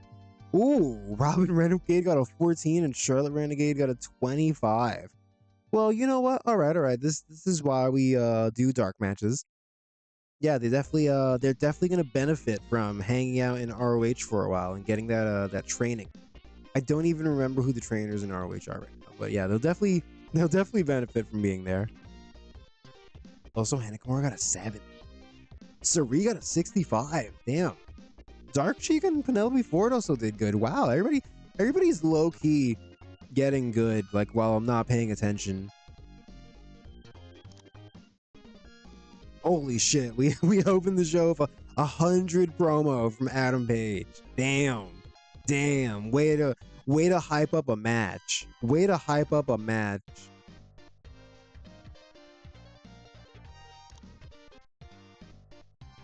All right, and coming out of that hot promo to start the show, we go into a good match. Bryan Danielson, Colt Cabana, and Ilya Dragunov defeat Suzuki-gun.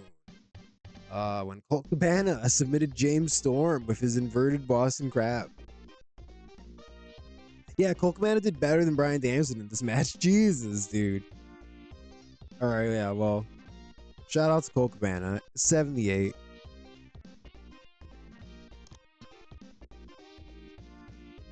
Right after that match, we cut backstage to a very angry Minoru Suzuki and Zack Sabre Jr. cutting a promo. You know, I actually had them at ringside for the match, so I suppose, I don't know. Maybe we say after the match there was a commercial break, and then this promo happens.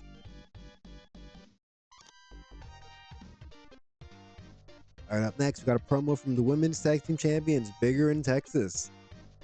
And Trinity's got her eye. She's got her eyes set on becoming a double champion. She's going after Bianca Belair. It's a 68. All right. Ooh, and a really good match between Trinity and Mia Yim here, getting a 77 in their Steal the Show match. Wow. All right, Trinity very quickly turning into a star for us. I keep saying this. What was WWE doing with her? When we signed her, she had like 30 pop. I don't know what they were doing with her.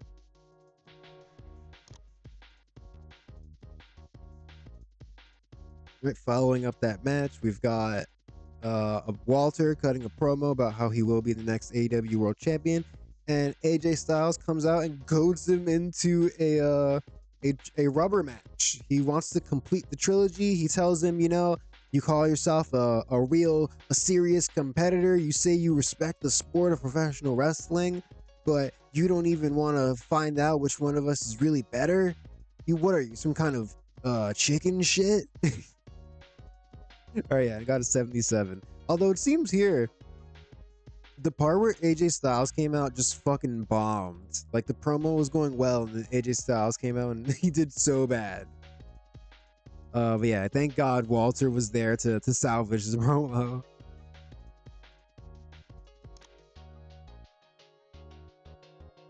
All right, up next, 8-man action. We've got Latin Mafia, Black Taurus, Penta, Garza, and Humberto.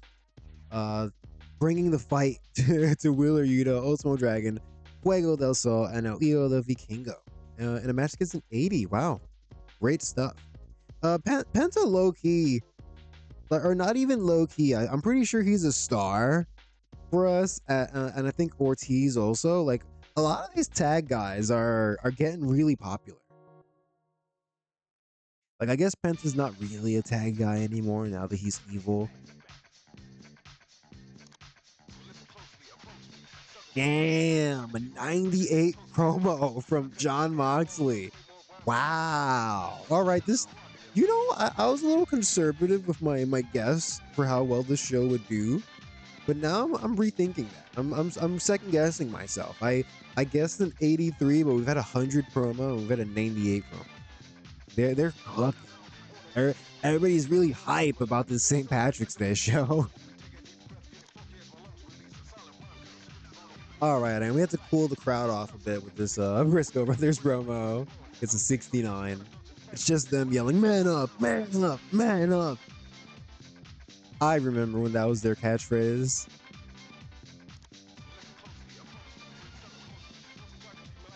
All right, up next, the Motor City Machine Guns are here. This is our first time seeing them since the end of the All Elite Tag League. They're back. And they take on the team of Lee Moriarty and Koji Iwamoto, the World Warriors. And the match also gets an 80. Everybody's just knocking it out of the park on this show, honestly. And I mean, yeah, the Motor City Machine Guns did way better than Koji and Lee Moriarty, but Koji getting a 59 is kind of it's kind of a really good sign. Because yeah, he's definitely not that over. Neither is Lee Moriarty. So yeah, these are actually pretty good scores.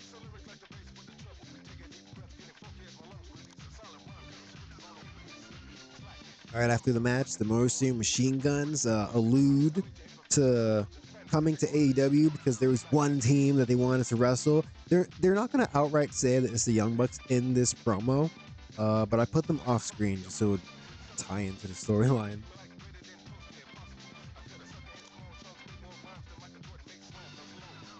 All right, next we got a Kenny Omega cutting a promo, kind of calling out the Death Riders, saying, you guys.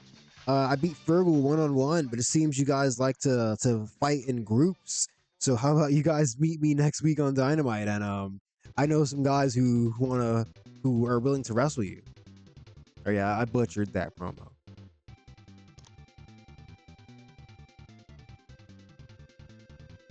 All right, next up we've got Cody Rhodes cutting a promo on how disgraceful it is that Adam not only is Hangman Page the champion now, we've got people like Eddie Kingston. We've got straight up bums in contention for his world championship. Cody's appalled. He can't believe it.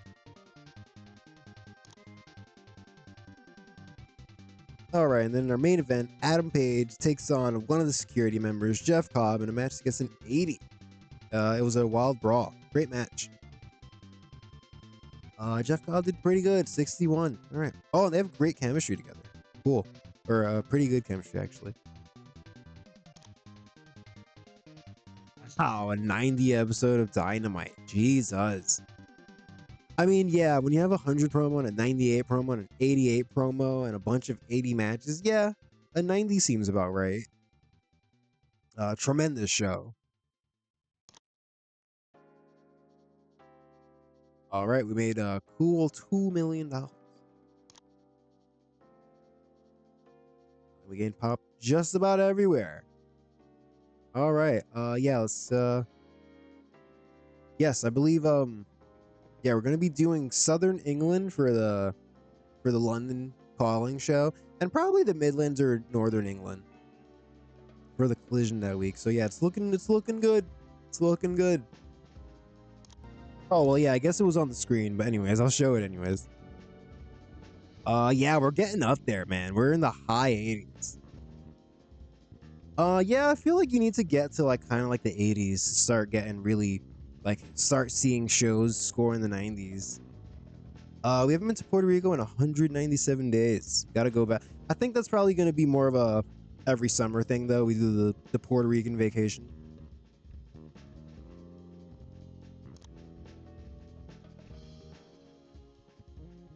Davari bonds with Hiroshi Tanahashi. What a sentence.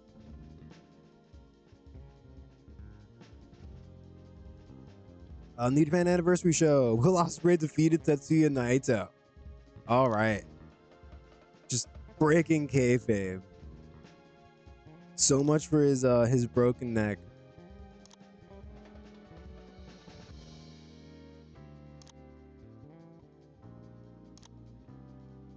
Hanakamura now lives in the Midwest. All right. That's a interesting choice for her.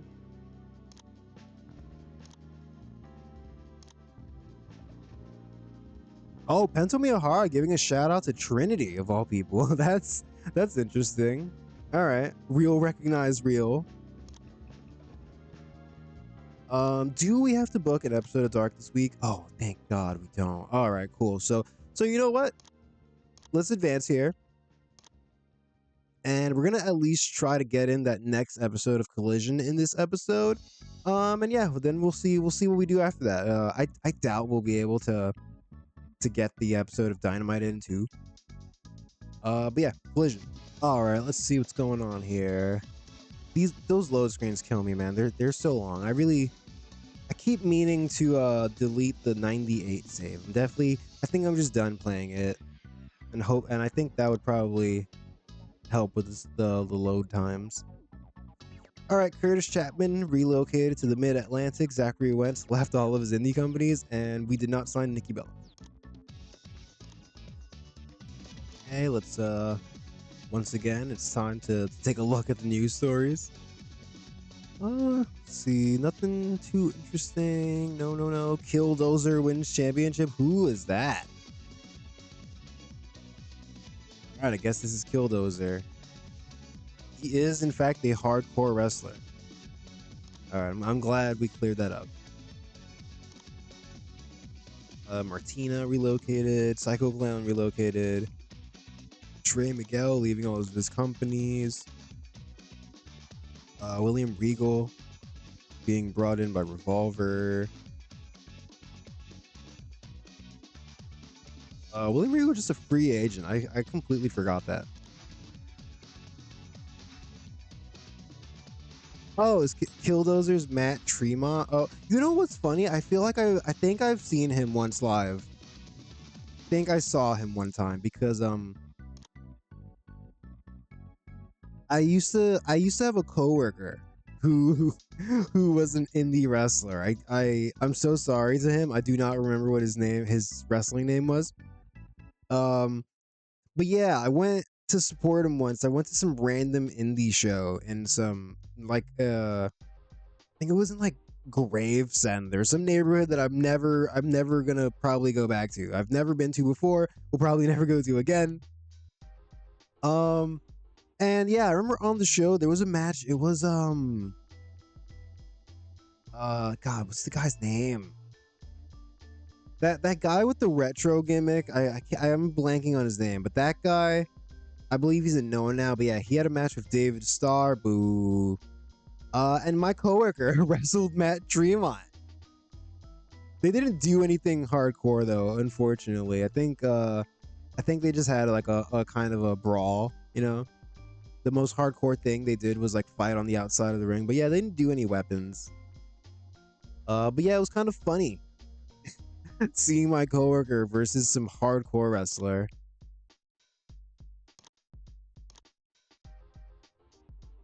Duncan Disorderly and Martina have split up. All right, that's a funny name. Emi Sakura's contract coming up. Will she renegotiate with us? Because I know she's a freelancer, right?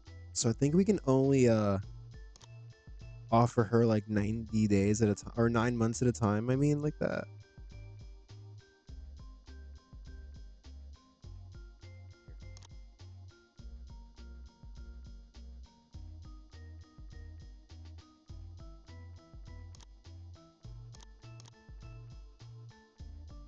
Actually, yeah, I think she's our women's trainer. So yeah, we should probably try and keep her around if we can.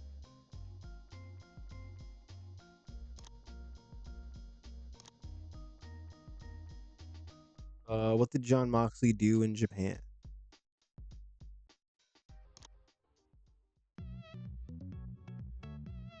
He beat Teruaki Kanemitsu.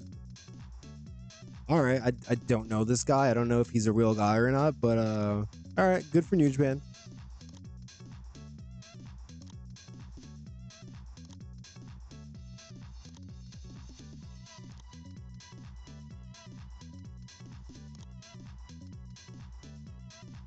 All right, a lot of dev guys asking for some more money. Sure. I should probably, I want to check how popular ROH is. I feel like it's I feel like we've brought in a few guys recently that have some pop. So I wonder if that brought the popularity up maybe? It's like we signed like the Rascals and we signed Ace Austin had some popularity.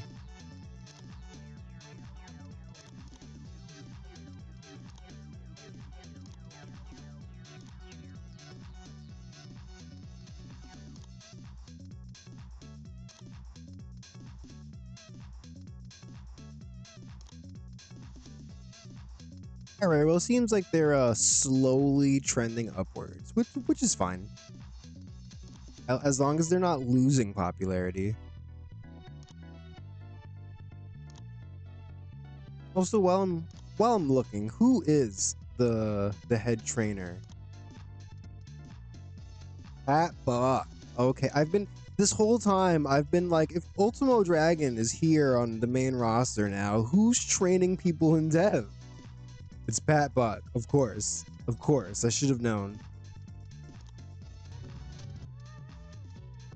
WWE Fastlane. Let's see. Big E defended the WWE title. All right, good for him. Anything else here interesting? Not really. Yeah, not really. Nothing going on here. 74. Amateur hour. Elias won the Intercon. Oh, thank God. Thank God they took the title off Jerry Lawler. Oh, wait, no, that's, yeah, in the 2004 save, Jerry Lawler won the Intercontinental Championship from Batista. All right, so it is Monday the 15th, which means we're about to book a collision. But before I get to that, I'm gonna take a quick break. I've been streaming for about 2 hours, so if you've been enjoying this, please, or well, if you're watching in the future on YouTube, please like the video, subscribe to the channel, leave a comment, and yeah, I will be right back. All right, welcome back to the episode. Yeah, right after I went on break, I was thinking about how, yeah, we're probably not going to be able to get to Dynamite on this stream. We're not going to get to St. Patrick's Day Showdown, unfortunately. And yeah, I was planning on doing Kenny Omega, Barbaro Cavernario, and Volador Jr. versus the Death Riders on that show. But I had the idea, you know, I promised you guys Barbaro Cavernario in this episode. So I'm gonna deliver, god damn it. I'm gonna deliver.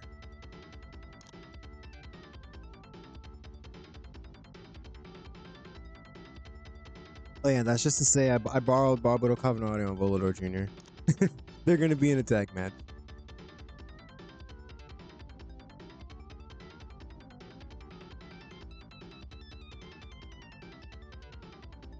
All right, let's head to the Mid-Atlantic.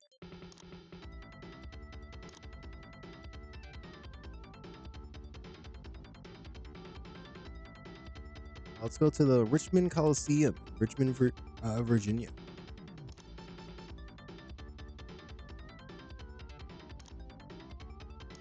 Let's see, can we get a couple of finishes? We can do better than a likely. Big gamble for Kento Miyahara. Please, no. Don't threaten me like that. A near certainty for AJ Styles? Alright. Maybe potentially useful.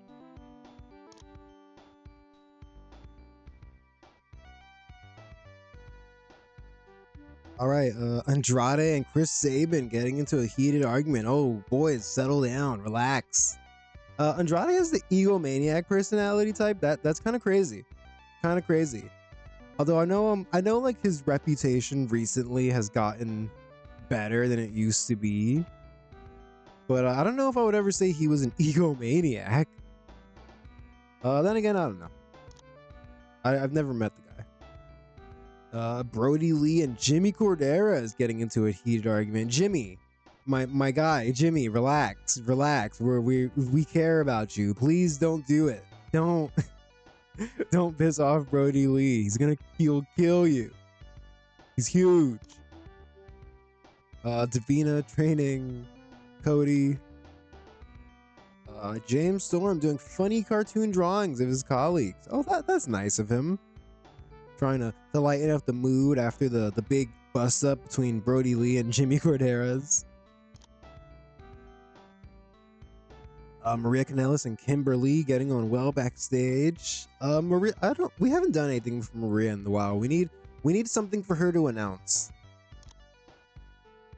Kento Miyahara came with an angle idea. Okay, interesting.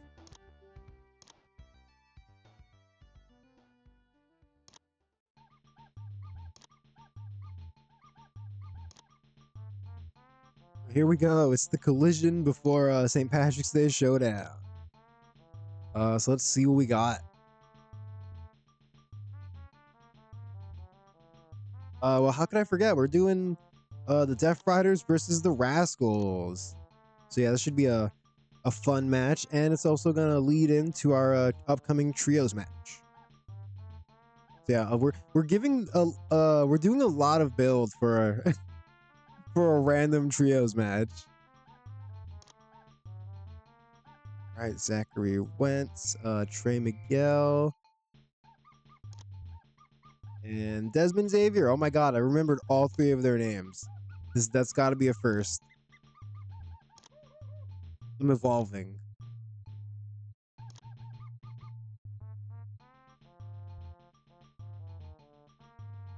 All right, let's see.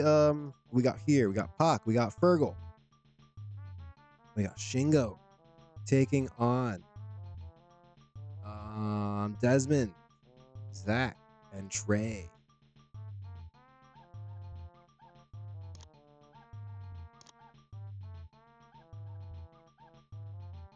Actually, you know, this is kind of a squash. We'll give him 10. No, we'll give him 8 minutes. Let's have Fergal get the win. And actually, you know what? Let's give them 10 minutes and let them steal the show.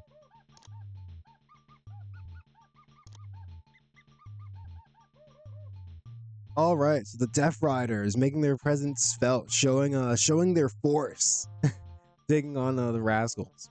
But right after this match, we're gonna have Barbaro Cavernario and Volador Jr. show up, and they're gonna have a match too. Who are they going to wrestle? Actually, let's see.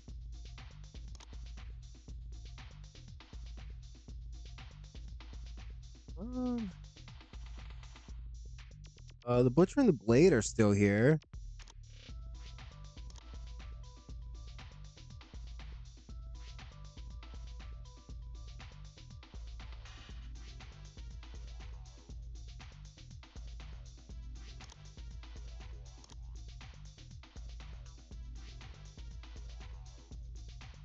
All right, Barbaro Cavernario and Volador Jr. gonna get a win over the Butcher and the Blade when Barbaro Cavernario is going to pin the Butcher.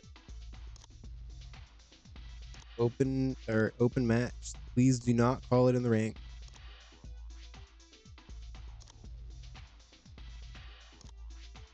All right. There you go. Right off the bat, 2 hot matches.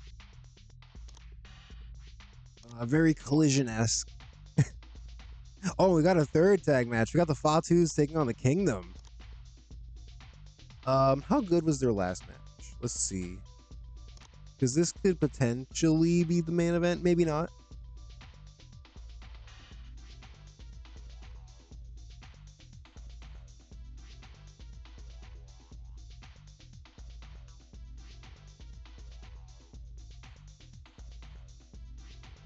All right.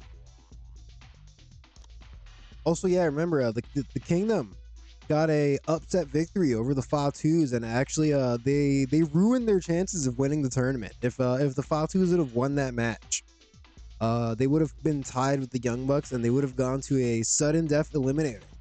But instead, the Kingdom got a tainted victory over them, and they ruined all that. So yeah, this is a kind of personal for the Fatus. We'll give them a full 15 minutes. Tell a story. Give the win to Joshua. Yeet.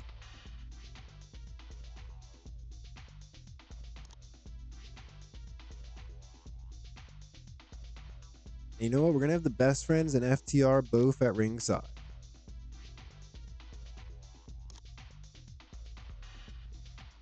So you got the best friends there, just to make sure everything's on the up and up, and make sure there's no funny business, no foul play. Watching out for their new buddies, the Fatus.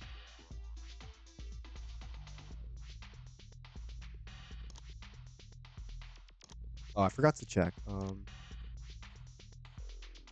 Their last match got a 70.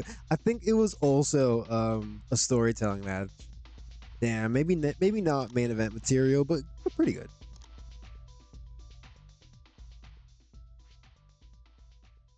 All right, so that's 3 tag team matches.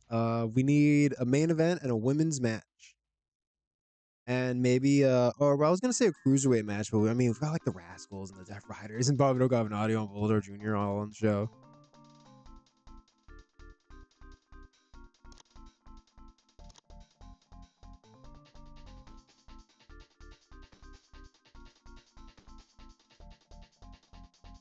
Maybe AJ Styles wrestles somebody. We could do John Moxley versus somebody too. Like, can I see?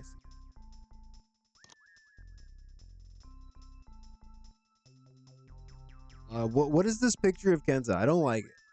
I don't like this photo of Kenta. He doesn't look like Kenta for some reason here.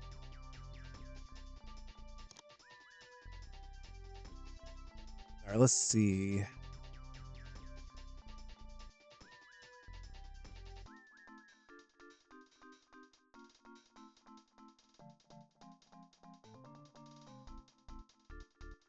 All right, I was trying to see if there was anyone that Kento wrestled that John Moxley could wrestle, but they're all, I mean, of course, they're all heels except for David Boy Smith.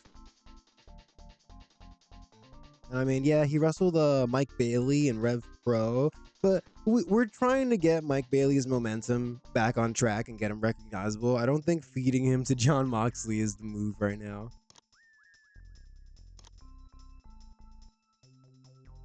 John Moxley.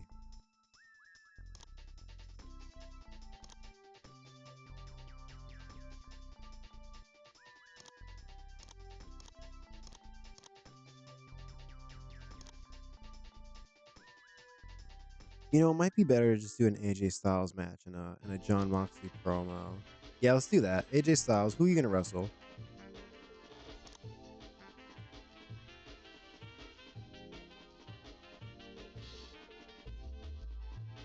AJ Styles is heading into a match with Walter. I feel like I've done AJ Styles Timothy Thatcher before.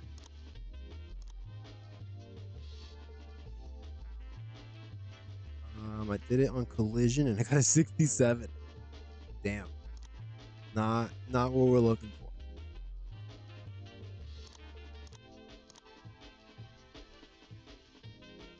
for. Right.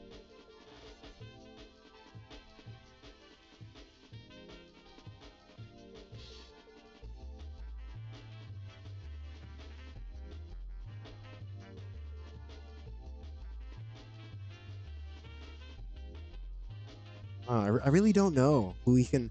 who we can have a good, like, not just somebody who we can wrestle. Like, if I wanted to, we can book him versus like Ricky Starks or Moose or anyone like that. But I'm trying to think of somebody here who he could wrestle, who he could have a good main event match with. I'm not sure. Like, Brody King would be good, but he's not like feuding with with Jimmy Jacobs. Jimmy Jacobs could be good. It doesn't have anything to do with the Walter feud. Yeah, whatever. Jimmy Jacobs.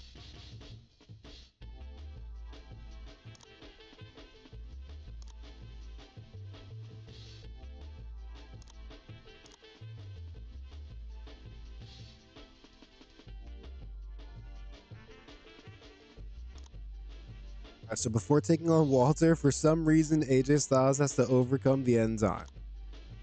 We'll have Jimmy Jacobs cut a promo earlier in the show about it. He'll explain everything. All right, that's our random ass main event.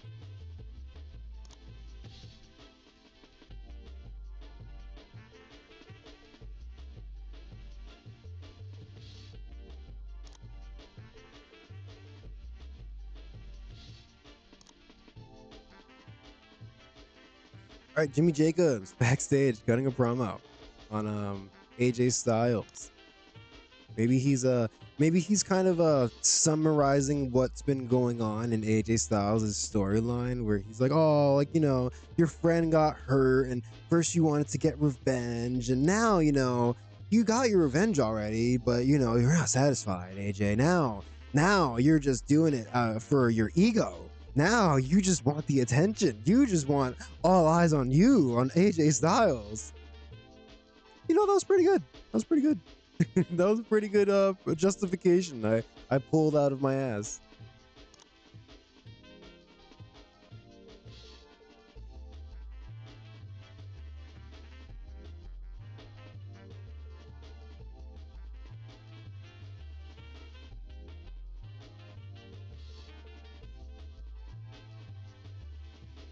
Yeah, so he's like, you already avenged your friend Will Ospreay, but now here you are still like chasing Walter for what?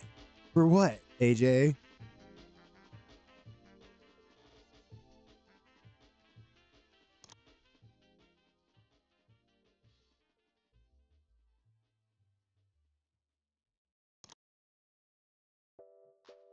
All right, after the Barbaro Cavernario and Bullet Jr. match, we're gonna do an angle with them. Let's see. I assume Barbaro Cavernario has, or he should have, some charisma. Oh, he does. He do.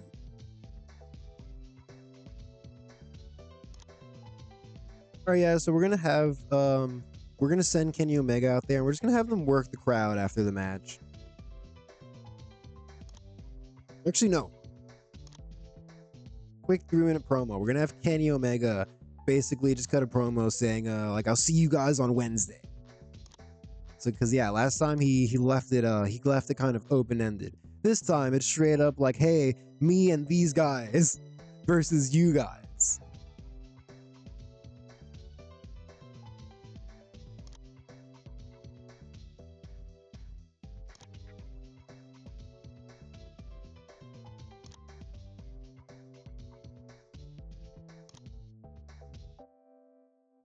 Here we'll have John Moxley. We'll have John Moxley also speak. It'll help the promo.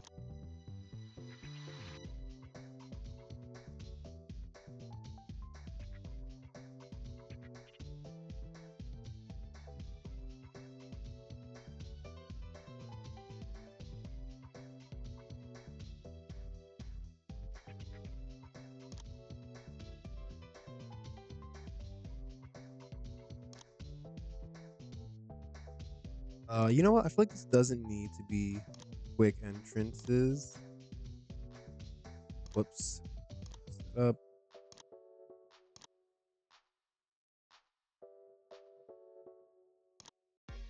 Just make this a normal 6-man. They can do their full entrances. It's fine.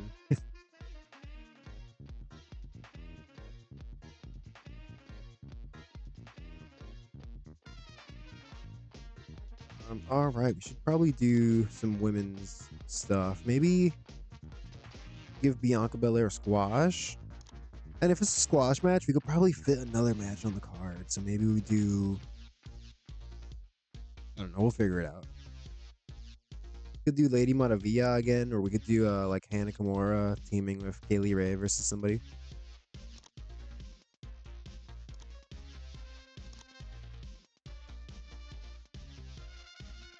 Actually, you know what? No. How about instead of doing a squash, we do... How about a dream match nobody is asking for? Bianca Belair versus Sari. In a real match. No squash. Real match. They're going full Marvelous here.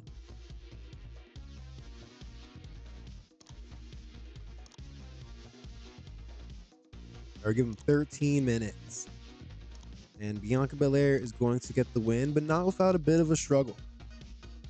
And we're going to do manager interference finish.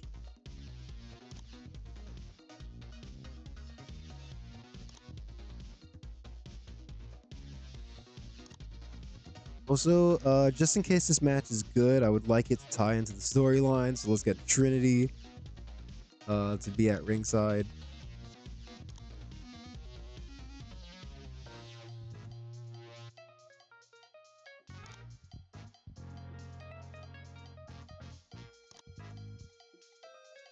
Oh, we need a wild brawl. Okay.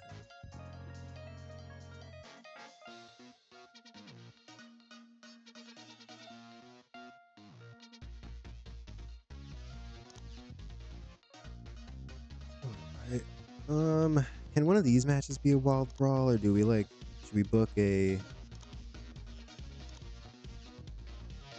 Oh, this is a regular match. What's the main event?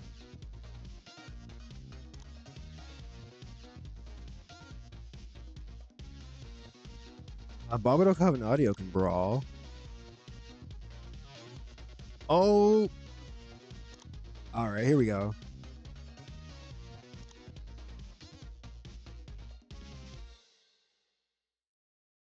There we go.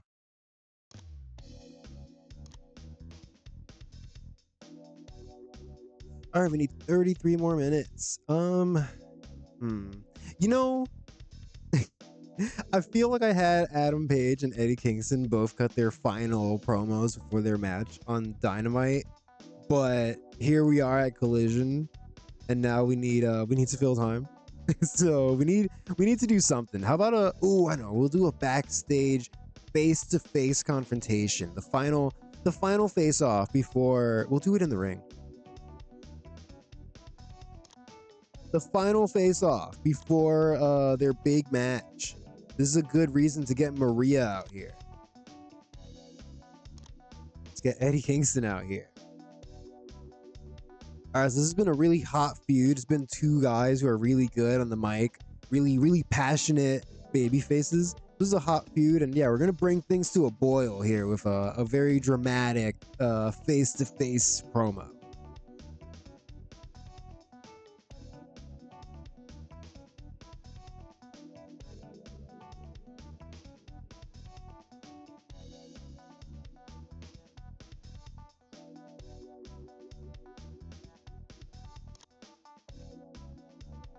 All right, these guys literally just got like 90 and 100 promos, but do we have something we could use for this? No, not really.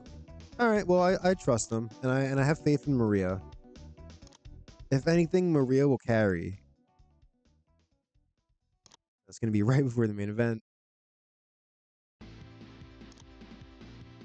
Let's do a 4-minute backstage promo from the Death Riders.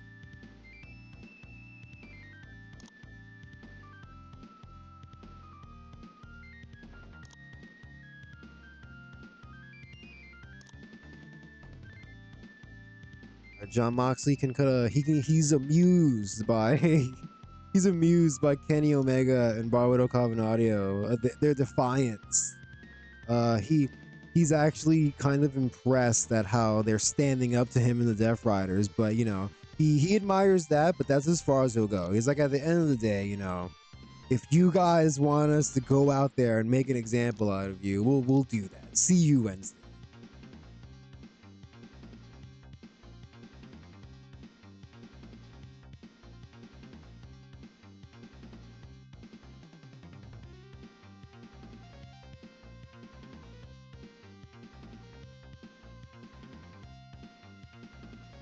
All right.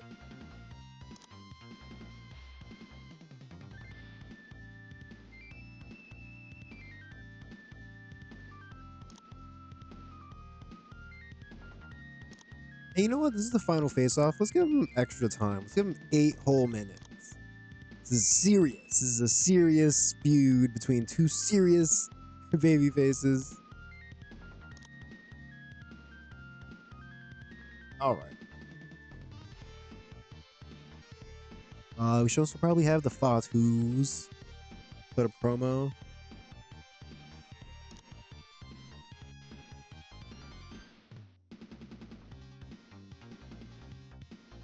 We'll do 3 minutes backstage. Hype.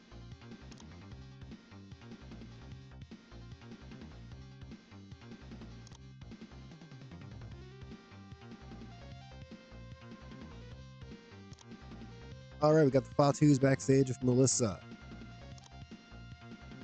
And we're going to have him cut a promo about basically what I explained earlier about how if they didn't lose to the Kingdom, they could have potentially won the whole All Elite Tag League. But you know what? It didn't work out that way. They're not going to sit around and cry about it like a bunch of babies. They're gonna handle their business. So tonight, the Kingdom, you guys signed up for an ass whooping.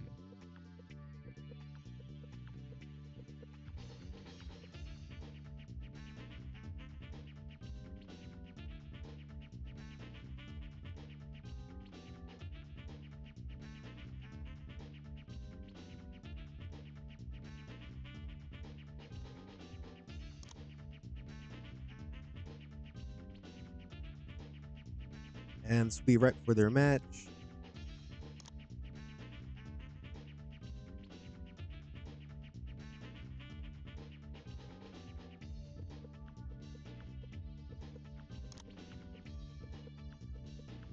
Let's have a backstage yet another backstage promo with Bianca Belair and Trish Stratus just talking about Trinity. Really just dragging out this feud. Hey, I think I've done a good job of like creating special shows to build up to. I think I've done a good job. We're not, it's better than trying to build up to Double or Nothing for 13 weeks straight.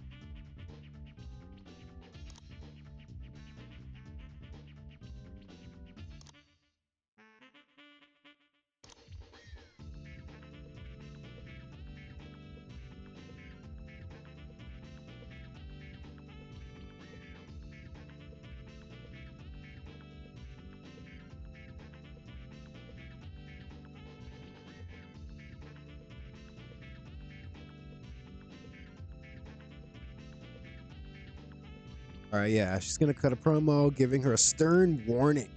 She's like, Trinity, you like to jump around in your colorful outfits, and you like to dance and laugh and slap high fives with the crowd. Well, none of that's gonna be happening after Bianca Belair is done with you, and you're face down on the canvas. I know we have to pin you to win the match, but you're gonna be face down after after we roll you over, after Bianca Belair destroys you. Something, kiss of death.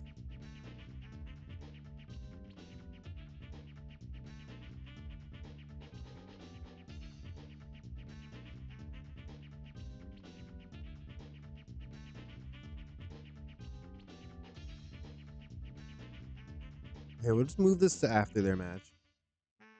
Or after Bianca's match. We'll just do it in the ring.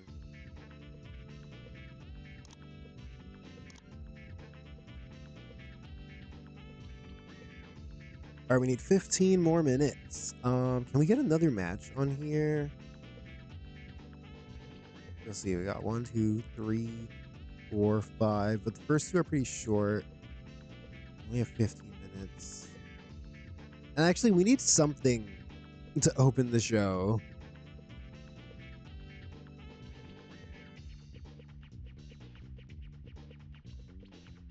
Should we open with Cody? It's kind of a cop out, but it'll work.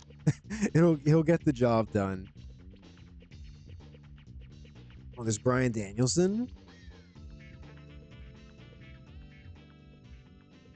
Kento? You know what? Yeah, actually, let's start with Bryan Danielson. What did he do? Oh, yeah, he wrestled in this match, right.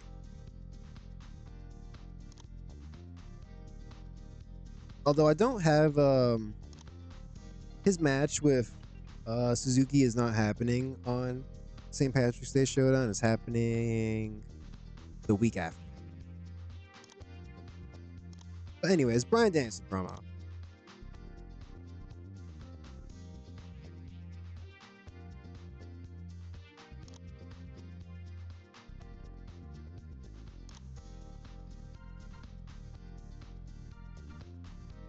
It's just a very general, feel good, get the crowd hyped up kind of promo from Bryan Danielson, the AEW Prime Champion. And yeah, that's pretty much all there is to it. And yeah, literally the only reason I decided to move their match a week after that show is just because I was like, there's already 3 title matches on it. It doesn't need a 4th one.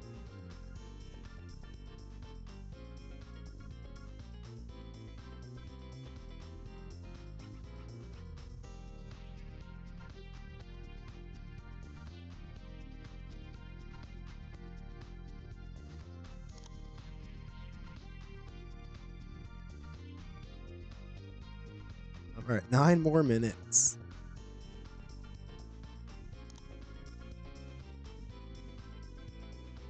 Let's see. Oh yeah, Cody. What can Cody do?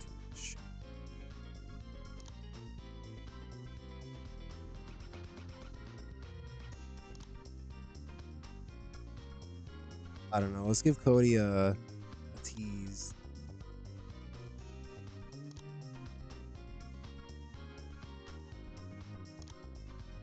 Like Cody Rhodes, surprisingly less looking a little bit less like dilapidated and manic, you know, not quite as crazy as he's been looking. He looks like he finally went into a bathroom, looked at the mirror and said, "Oh my god, what is happening?"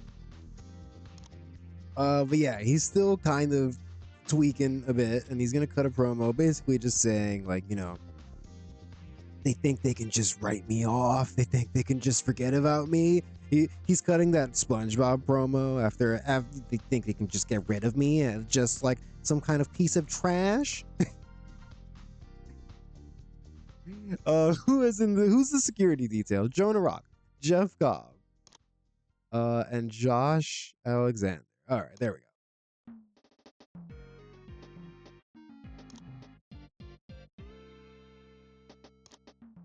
All right, they'll see.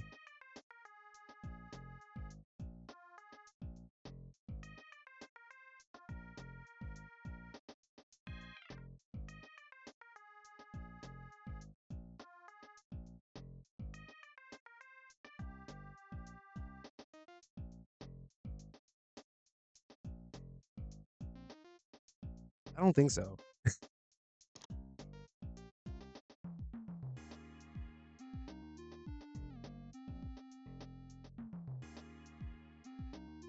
Have this be. Oh, we've got a lot of promos on the show. Have this be here.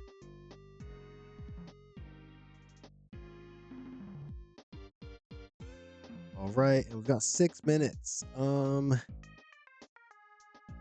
we're gonna have a 6-minute Walter promo, and that'll do it. We'll call it a day. 6 minutes. Walter, serious. Walter is very serious business. And this time, we're not gonna have AJ Styles or anybody interrupt him. Just pure 6 minutes. Big Walter.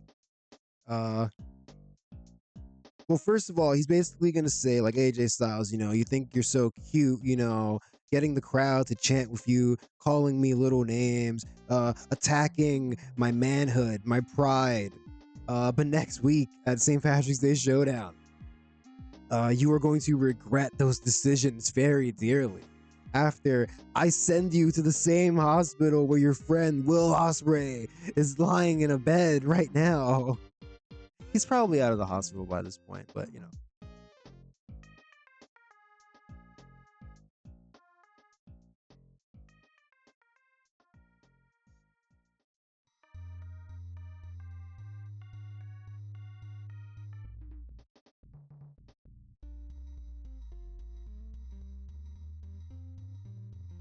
Oh yeah, threatening words from Walter.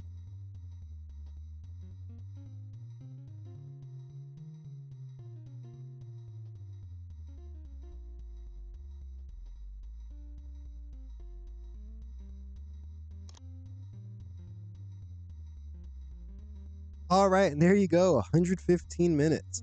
As always, let's do a quick check. Is there anybody we want to get on the show?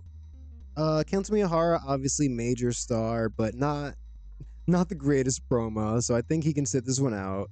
Andrade is still MIA. The Briscoe brothers, they just got a promo on the last episode, so I think they're fine. MJF, we need to get back in the fold, but not yet. He'll be back soon. Sting, I don't know. Sting's mostly just hanging out backstage now.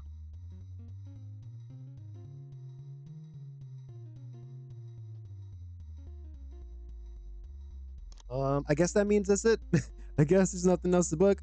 We're not even gonna mess around with a pre-show match this time. We're just gonna run this show. Yeah. There's definitely some good promos on here. I think the final face-off between Adam Page and Eddie Kingston is going to do really well. I'm not 100% sure about this AJ Styles Jimmy Jacobs main event. But you know what? I'm gonna believe. I'm gonna give him 18 minutes. Jimmy Jacobs is like actually pretty good.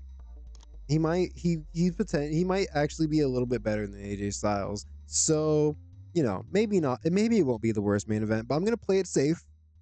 I'm gonna guess that this show gets like an 82.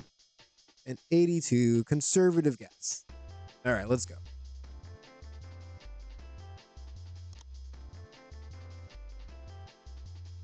All right, it's Collision, and we open up the show with the AEW Prime Champion Bryan Danielson cutting a 6-minute promo, and just kind of confirming to the crowd that he will be, in fact, be defending his Prime Championship against Minoru Suzuki next week on Dynamite. Not this upcoming week, next week.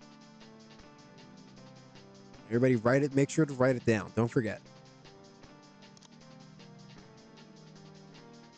All right, so we move on from that promo to a Death Riders match. The Death Riders take on the recently signed Rascals from ROH. In a Steal the Show match, they got an 80. Of course, we've known for a long time, Pac and Fergal, for that matter, super good in Steal the Show matches. So yeah, this is to be expected. Also, the Rascals really hanging in there, holding their own.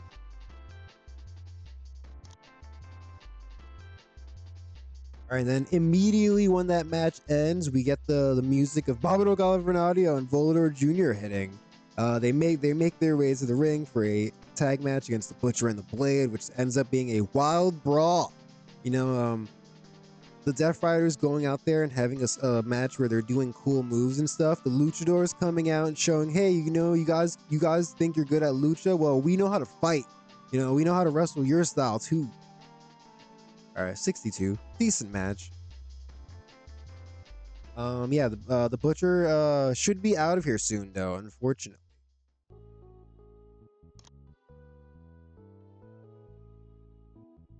Right, and then we have a quick 3-minute angle where we get the confirmation from Kenny Omega. He's going to be challenging the Death Riders in a 6-man tag this upcoming Wednesday, teaming with Barbaro Cavernario and Volador Jr. 75.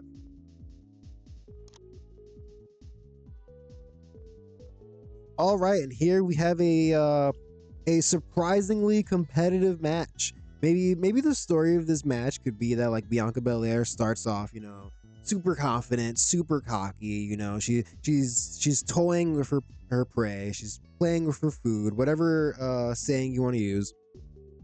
But then yeah, Cerise starts getting fired up and starts fighting back, and Bianca Belair is kind of like, holy shit, where did this come from? And eventually Trish Stratus is gonna have to get involved, and it leads to Bianca getting the win. 74. Cerise outperformed her by 1 point. Damn. Cerise, the GOAT.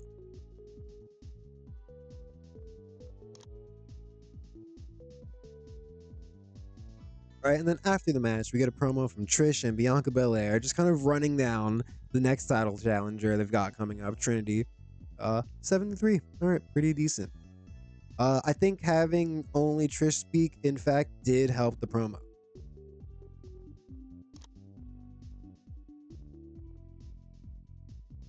All right, up next, we got a backstage segment. There's not even an interviewer here. These guys are just talking. But yeah, AJ Styles confronted by Jimmy Jacobs, who questions why AJ Styles, after already getting revenge for his friend Will Ospreay, is still chasing after Walter and kind of just kind of calling him a hypocrite, kind of saying like, you already got revenge, man. You really still want to wrestle this guy? You need this much attention? It has to always be about you?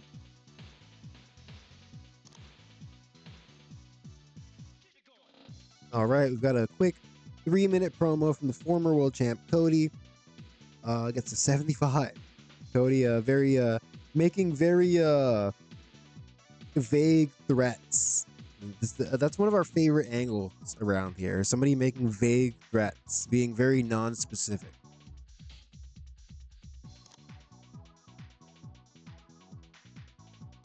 All right, up next, we've got the Fatus cutting a promo about how the Kingdom cost them the All Elite Tag League, but they're not going to sit around and cry about it. Gets a 60. Hopefully the match does better. This match does exactly as good as their last match. That's so funny.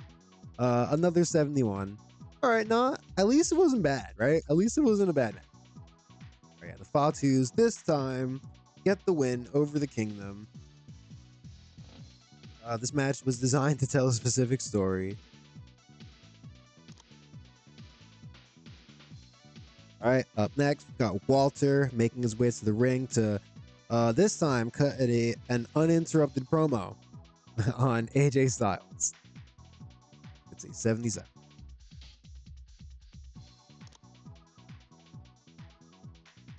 All right, a great 4-minute angle. John Moxley cutting a promo on Kenny Omega, Barbaro Cavernario, Volador Jr., and Kento Miyahara. Kind of amused, he likes that when guys stand up to him and try to fight back, but he, in his point of view, he's like, it doesn't really matter either way, it makes it more fun, but at the end of the day, we're the Death Riders and we're gonna kick your ass. All right, 88.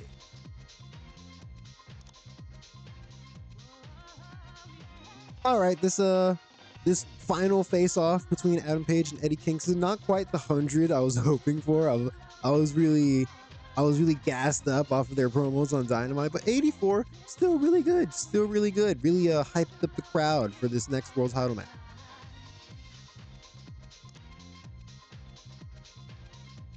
All right, and in the main event, AJ Styles defeats Jimmy Jacobs in a match that gets a 77. This was just a straight up match.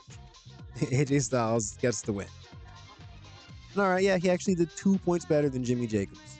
Good for AJ, showing us who's the top guy. Wow, the show got an 85. All right, you know what? A little better than I actually expected.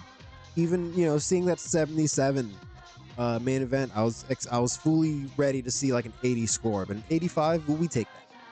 Hell yeah. Money, Maritimes. Oh yeah, Money and Maritimes. Let's see who got engaged. Jay Lethal and Karen Q. What a cursed couple. Just too. Well, I guess I'm kind of indifferent towards Karen Q. She stole not hologram. She stole El Clone's entrance that one time, and that's basically the only thing I know about her. Thank you, Barbaro Cavernario, for your. You know what? Actually, it's a good thing I got these emails. I'm gonna go ahead and borrow them right now. So there's no way, there's no chance of me repeating my past mistakes and forgetting to borrow them in the next episode. We're gonna need them. All right. And can I check out something here? Can we see New Japan? Can we go to relationships? All right. Well, now they have a neutral opinion of us. That's okay. I was I was really worried that stealing the IWGP Heavyweight Champion would cause them to immediately like have a negative relationship towards us, but I guess not. I guess you know, they understand that it's just business. Oh, and he's not even gone yet, but yeah. Sorry guys, it's just business.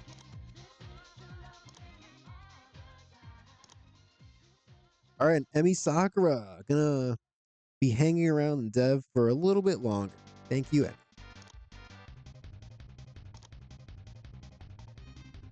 All right, and with that being said, that's gonna do it for this episode. So if you're watching on YouTube, thank you so much for watching.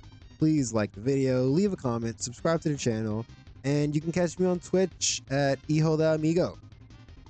Yeah, and next episode, more Barbaro Cavernario action. You guys saw me borrow him. You don't have to worry about it. He'll be there, and I'll be there, and hopefully you'll be there. All right, this is the end of the episode. Thank you for watching. Take it easy, everybody. See you next time. Oh, hey, wait. We're ranked #1 in the world. Oh shit, we're ranked #1. When did this happen? I didn't know. Hold on. Now I'm hyped. I know I already ended the episode.